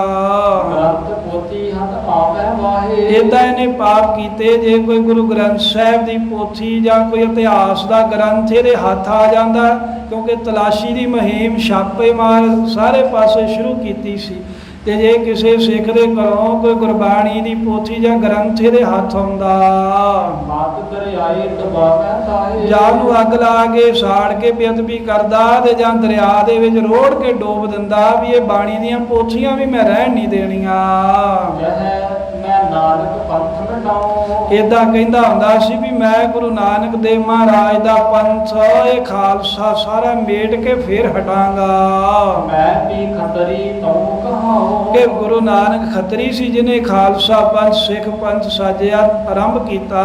ਤੇ ਕਹਿੰਦਾ ਮੈਂ ਲਖਪਤ ਰਾਏ ਖੱਤਰੀ ਐ। ਤੇ ਜਿਵੇਂ ਪਾਣੀ ਤੋਂ ਬੰਦਾ ਪੈਦਾ ਹੁੰਦਾ ਹੈ ਤੇ ਪਾਣੀ ਮਾਰ ਦਿੰਦਾ ਏ, ਏਦਾਂ ਲਖਪਤ ਰਾਏ ਕਹਿੰਦਾ ਵੀ ਮੈਂ ਜਿਹੜਾ ਖੱਤਰੀ ਐ ਗੁਰੂ ਨਾਨਕ ਦਾ ਸਿੱਖ ਪੰਥ ਨਹੀਂ ਰਹਿਣ ਦਿਆਂਗਾ। दोहरा जग जगत में जाओ पाई सुनी बात दरगाहे। ਏਦਾਂ ਜਗਤ ਦੇ ਵਿੱਚ ਹਾਹਾਕਾਰ ਮਚ ਗਈ। ਬਾਣੀ ਪੜਨ ਤੇ ਪਾਬੰਦੀ ਲੱਗ ਗਈ ਤੇ ਕਹਿੰਦੇ ਦਰਗਾਹ ਦੇ ਵਿੱਚ ਪੁਕਾਰ ਸੁਣੀ ਗਈ। ਫੇਰ भारत का करते पुछे जह क्या भई रजाए। ਜਿਹੜੇ ਕੋਈ ਸੰਤ ਮਹਾਤਮਾ ਮਹਾਂਪੁਰਖ ਸੱਚਖੰਡ ਵਿੱਚ ਪਹੁੰਚੇ ਸੀ, ਉਹਨਾਂ ਨੇ ਬੇਨਤੀ ਕੀਤੀ, ਹੈ ਅਕਾਲ ਪੁਰਖ ਸੱਚੇ ਪਾਤਸ਼ਾਹ ਆ ਸੰਸਾਰ ਵਿੱਚ ਮਾਤ ਲੋਕ ਵਿੱਚ ਕੀ ਵਰਤਾਰਾ ਵਰਤ ਰਿਹਾ, ਤੁਹਾਡੀ ਕੀ ਰਜਾ ਹੋਈ ਹੈ। जाओ पई तबे पारखद ऐसी कही। ਆ ਜਿਹੜੇ ਪਾਰਖਦ ਸੀ, ਜਿਹੜੇ ਮਹਾਰਾਜ ਦੇ ਹਜ਼ੂਰ ਕੋਈ ਸੰਤ ਮਹਾਂਪੁਰਖ ਪਰਮੇਸ਼ਰ ਦੇ ਦਰਬਾਰ ਵਿੱਚ ਪਹੁੰਚੇ, ਉਹਨਾਂ ਨੇ ਪੁੱਛਿਆ नानक की निंदिया जग भई। ਇਹ ਵਾਹਿਗੁਰੂ ਜੀ, ਇਹ ਗੁਰੂ ਨਾਨਕ ਦੇਵ ਮਹਾਰਾਜ ਦੀ ਜਗਤ ਦੇ ਵਿੱਚ ਨਿੰਦਿਆ ਹੋ ਰਹੀ ਹੈ। ਭਾਵ ਵੀ ਜਿਹੜਾ ਲੱਖੂ ਹੈ ਇਹ ਮਹਾਰਾਜ ਦੀ ਨਿੰਦਿਆ ਕਰਾ ਰਿਹਾ ਹੈ। ਗੁਰੂ ਸਾਹਿਬ ਦਾ ਨਾਮ ਅੱਧਾ ਸਦਾਇਆ ਜਾ ਰਿਹਾ ਹੈ। ਗੁਰਬਾਣੀ ਪੜਨ ਤੇ ਪਾਬੰਦੀ ਲੱਗ ਗਈ ਹੈ। तुमता को कुछ बता न लायो। ਪਰ ਤੁਸੀਂ ਅੱਜ ਤੱਕ ਇਹ ਲੱਖੂ ਪਾਪੀ ਜਿਹੜਾ ਹੈ ਜਾਂ ਸ਼ਾਹ ਨਵਾਜ਼ ਹੈ, ਇਹਨਾਂ ਨੂੰ ਵੱਟਾ ਲਾਇਆ ਹੀ ਨਹੀਂ। ਕੋਈ ਮਹਾਰਾਜ ਤੁਸੀਂ ਇਹਨਾਂ ਨੂੰ ਸਜ਼ਾ ਨਹੀਂ ਦਿੱਤੀ, ਕਿਉਂ ਇਹਨਾਂ ਨੂੰ ਨਤਾਰਾ ਕਰਕੇ ਕਿਉਂ ਨਹੀਂ ਵਿਖਾਇਆ ਜਿਨ੍ਹਾਂ ਨੇ ਗੁਰੂ ਨਾਨਕ ਦੇਵ ਮਹਾਰਾਜ ਸਾਹਿਬ ਜੀ ਦੇ ਨਾਮ ਨੂੰ ਵਿਗਾੜ ਕੇ ਪੇਸ਼ ਕੀਤਾ ਏ। जो अंधेर हमें जग में आयो। ਆ ਕਿਉਂਕਿ ਜਗਤ ਦੇ ਵਿੱਚ ਤੇ ਵੇਖੋ ਮਹਾਰਾਜ ਹਨੇਰ ਛਾ ਗਿਆ ਹੈ। दोहरा जिम अंधेर कर दीप होए मन सूरज चढ़े आकाश। ਜਗਤ ਵਿੱਚ ਹਨੇਰਾ ਕਿਉਂ ਛਾ ਗਿਆ ਇਹ ਕਹਿੰਦੇ ਜਿਵੇਂ ਕਿਸੇ ਘਰ ਦੇ ਵਿੱਚ ਹਨੇਰਾ ਹੋਵੇ ਤੇ ਦੀਵਾ ਬਾਲੇ ਤੋਂ ਚਾਨਣ ਹੋ ਜਾਂਦਾ ਹੈ, ਜਿਵੇਂ ਆਕਾਸ਼ ਦੇ ਵਿੱਚ ਸੂਰਜ ਚੜ੍ਹੇ ਤੇ ਸਾਰੇ ਜਗਤ ਦੇ ਵਿੱਚ ਚਾਨਣ ਹੋ ਜਾਂਦਾ ਹੈ। जी बानी नानक है सुन जग होत प्रकाश। ਉਸੇ ਤਰ੍ਹਾਂ ਧੰਨ ਗੁਰੂ ਨਾਨਕ ਦੇਵ ਮਹਾਰਾਜ ਸਾਹਿਬ ਦੀ ਜਿਹੜੀ ਬਾਣੀ ਸੀ, ਗੁਰਬਾਣੀ ਇਸ ਜਗ ਮੈਂ ਚਾਨਣ ਕਰਮ ਵਸੈ ਮਨ ਆਏ। ਸਤਿਗੁਰੂ ਮਹਾਰਾਜ ਦੀ ਬਾਣੀ ਪੜਨ ਦੇ ਨਾਲ ਜੀਵਾਂ ਦੇ ਹਿਰਦੇ 'ਚ ਗਿਆਨ ਦਾ ਪ੍ਰਕਾਸ਼ ਹੁੰਦਾ ਸੀ। ਪਰ ਮਹਾਰਾਜ ਬਾਣੀ ਦੇ ਪਾਬੰਦੀ ਲੱਗੀ ਹੈ, ਜਗਤ ਦੇ ਜੀਵਾਂ ਦੇ ਦਿਲਾਂ ਵਿੱਚ ਹਨੇਰ ਛਾ ਗਿਆ ਏ। ਤਪ ਕਰਤੇ ਨੇ ਜੋ ਫਰਮਾਏ। ਜਦੋਂ ਸੰਤਾਂ ਮਹੰਤਾਂ ਨੇ ਮਹਾਂਪੁਰਖਾਂ ਨੇ ਇਦਾਂ ਪੁਕਾਰ ਕੀਤੇ ਤੇ ਭਾਈ ਰਤਨ ਸਿੰਘ ਜੀ ਕਹਿੰਦੇ ਅਕਾਲ ਪੁਰਖ ਨੇ ਇਦਾਂ ਫਿਰ ਕਿਹਾ, ਨਿੰਦਕ ਦੇਹੋ ਸਜਾਏ ਬਣਾਏ। ਕਹਿਣ ਲੱਗੇ ਸੰਤੋ ਫਿਕਰ ਨਾ ਕਰੋ, ਮੇਰਾ ਧਿਆਨ ਹੈ ਸਾਰਾ। ਜਿਹੜੇ ਇਹ ਨਿੰਦਕ ਹੈ ਨਾ, ਜਿਨ੍ਹਾਂ ਬਾਣੀ ਦੀ ਬੇਅਦਬੀ ਕੀਤੀ ਹੈ, ਜਿਨ੍ਹਾਂ ਬਾਣੀ ਦੇ ਉੱਤੇ ਕਹਿੰਦੇ ਵੀ ਆਪਣੇ ਵਾਰ ਕੀਤੇ ਨੇ, ਬਾਣੀ ਪੜ੍ਹਨ ਵਾਲਿਆਂ ਨੂੰ ਤੰਗ ਕੀਤਾ ਹੈ, ਗੁਰੂ ਨਾਨਕ ਸਾਹਿਬ ਦਾ ਨਾਮ ਵਿਗਾੜਿਆ, ਇਹਨਾਂ ਨੂੰ ਮੈਂ ਸਜ਼ਾ ਕਹਿੰਦੇ ਚੰਗੀ ਤਰ੍ਹਾਂ ਬਣਾ ਕੇ ਦਵਾਂਗਾ। ਜਿਹਨੇ ਜੋ ਜੋ ਪਾਪ ਕੀਤਾ ਹੈ ਕਹਿੰਦੇ ਵੀ ਉਹਦਾ ਫਲ ਉਹਨੂੰ ਭੁਗਾਵਾਂਗਾ, ਉਹਨੂੰ ਉਹਦਾ ਫਲ ਭੋਗਣਾ ਪਵੇਗਾ। ਉਹ ਪਾਪ ਉਹਦੇ ਅੱਗੇ ਆਉਣਗੇ, ਜਿਹੜੇ ਪਾਪ ਉਹਨੇ ਕੀਤੇ ਆ ਉਹਦੇ ਪਾਪ ਹੀ ਉਹਨੂੰ ਲੈ ਕੇ ਡੁੱਬਣਗੇ, ਪਾਪ ਹੀ ਲੈ ਕੇ ਬਹਿ ਜਾਣਗੇ ਪਾਪੀ ਨੂੰ। ਜਦੋਂ ਕਰਤੇ ਪੁਰਖ ਨੇ ਮਹਾਂਪੁਰਖਾਂ ਨੂੰ ਏਦਾਂ ਕਿਹਾ ਵੀ ਮੈਂ ਸਾਰਿਆਂ ਨੂੰ ਉਹਨਾਂ ਦੀ ਕਰਨੀ ਦਾ ਫਲ ਦੇਵਾਂਗਾ, ਬਸ ਵਾਹਿਗੁਰੂ ਦਾ ਹੁਕਮ ਹੀ ਹੋਣਾ ਹੈ। ਪਰਮੇਸ਼ਰ ਨੇ ਆਪ ਤੇ ਆਉਣਾ ਨਹੀਂ, ਡਾਂਗਾ ਫੜ ਕੇ ਮਾਲਕ ਦਾ ਹੁਕਮ ਹੋ ਗਿਆ। ਉਹਦੇ ਹੁਕਮ ਹੁੰਦੇ ਅਨੁਸਾਰ ਜਿਹੜੀ ਹੋਣਹਾਰ ਸੀ ਨਾ, ਜਿਹੜੀ ਹੋਣੀ ਹੈ, ਉਸੇ ਵੇਲੇ ਕਹਿੰਦੇ ਵੀ ਉਹ ਹੁਕਮ ਮੰਨਦੇ ਅਨੁਸਾਰ ਪਾਪੀਆਂ ਨੂੰ ਫਲ ਦੇਣ ਵਾਸਤੇ ਤਿਆਰ ਹੋ ਗਏ। ਕਰਨਹਾਰ ਜਿਹੜਾ ਸੀ ਪਰਮੇਸ਼ਰ, ਉਹਦੀ ਹੋਣੀ ਨੇ ਉਸੇ ਤਰ੍ਹਾਂ ਹੀ ਕੀਤੀ ਵੀ ਜੋ ਵਾਹਿਗੁਰੂ ਦਾ ਹੁਕਮ ਹੈ ਉਵੇਂ ਕਰਾਂਗੇ। ਤੇ ਕਹਿੰਦੇ ਵੀ ਉਹ ਹੋਣੀ ਨੇ ਕੀ ਕੀਤਾ ਵੀ ਲਖੂ ਦੇ ਸ਼ਾਹ ਨਵਾਜ਼ ਦਾ ਅੰਤ ਕਰਨ ਦੇ ਵਾਸਤੇ ਕਾਬਲ ਦੇ ਵਿੱਚੋਂ ਅਹਿਮਦ ਸ਼ਾਹ ਅਬਦਾਲੀ ਨੂੰ ਖੜਾ ਕਰਤਾ ਵੀ ਉਹ ਆਊਗਾ ਤੇ ਉਹਨਾਂ ਦੇ ਆਉਣ ਦੇ ਨਾਲ ਇਹਨਾਂ ਦਾ ਅੰਤ ਹੋਵੇਗਾ। ਇਹ ਹੋਣੀ ਨੇ ਪ੍ਰੇਰ ਕੇ ਕਹਿੰਦੇ ਉਹਨੂੰ ਲਾਹੌਰ ਦੇ ਰਸਤੇ ਤੇ ਤੋਰ ਦਿੱਤਾ। ਅਜੇ ਕਹਿੰਦੇ ਕੰਡਾ ਵਾਜੇ ਨਾ ਕਿਤੇ ਰਾਹ ਖੇੜੇ ਵਿੱਚ, ਤੇ ਕੰਡੇ ਨਾਲ ਕੰਡਾ ਹੀ ਕੱਢ ਲਈਦਾ ਹੈ, ਇੱਕ ਹੋਰ ਕੰਡਾ ਲੈ ਕੇ ਤੇ ਚੁਭਿਆ ਹੋਇਆ ਕੰਡਾ ਕੱਢ ਲਈਦਾ ਏ। ਤਿਮ ਤੁਰਕਨ ਕੂ ਤੁਰਕ ਸੁਗਾਰ। ਉਸੇ ਤਰ੍ਹਾਂ ਮਾਲਕ ਨੇ ਐਸੀ ਖੇਡ ਰਚਾਈ ਵੀ ਤੁਰਕਾਂ ਨੂੰ ਮਾਰਨ ਦੇ ਵਾਸਤੇ ਤੁਰਕੀ ਚੜਾ ਕੇ ਲੈ ਆਂਦੇ।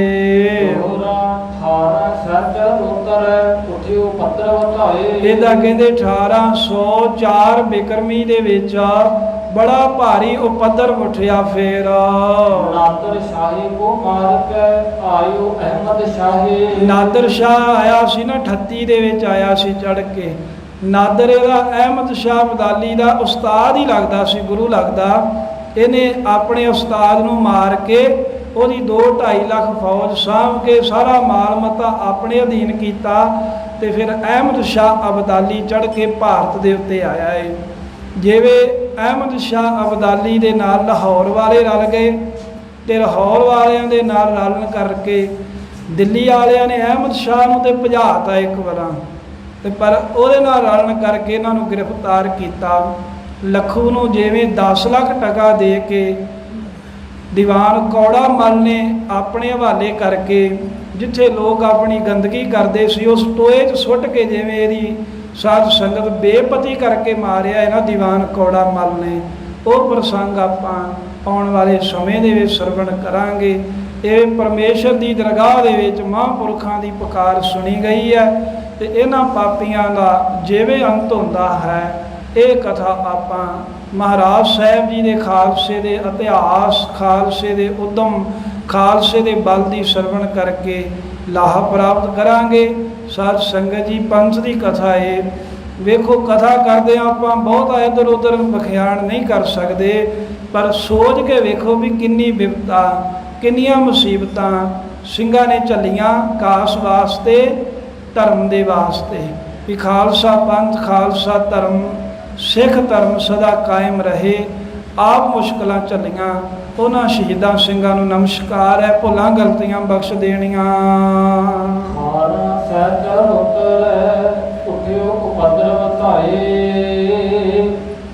ਨਾਦਰ ਸ਼ਾਹੀ ਕੋ ਮਾਰ ਕੇ ਆਇਓ ਅਹਿਮਦ ਸ਼ਾਹੀ। ਵਾਹਿਗੁਰੂ ਜੀ ਕਾ ਖਾਲਸਾ, ਵਾਹਿਗੁਰੂ ਜੀ ਕੀ ਫਤਿਹ।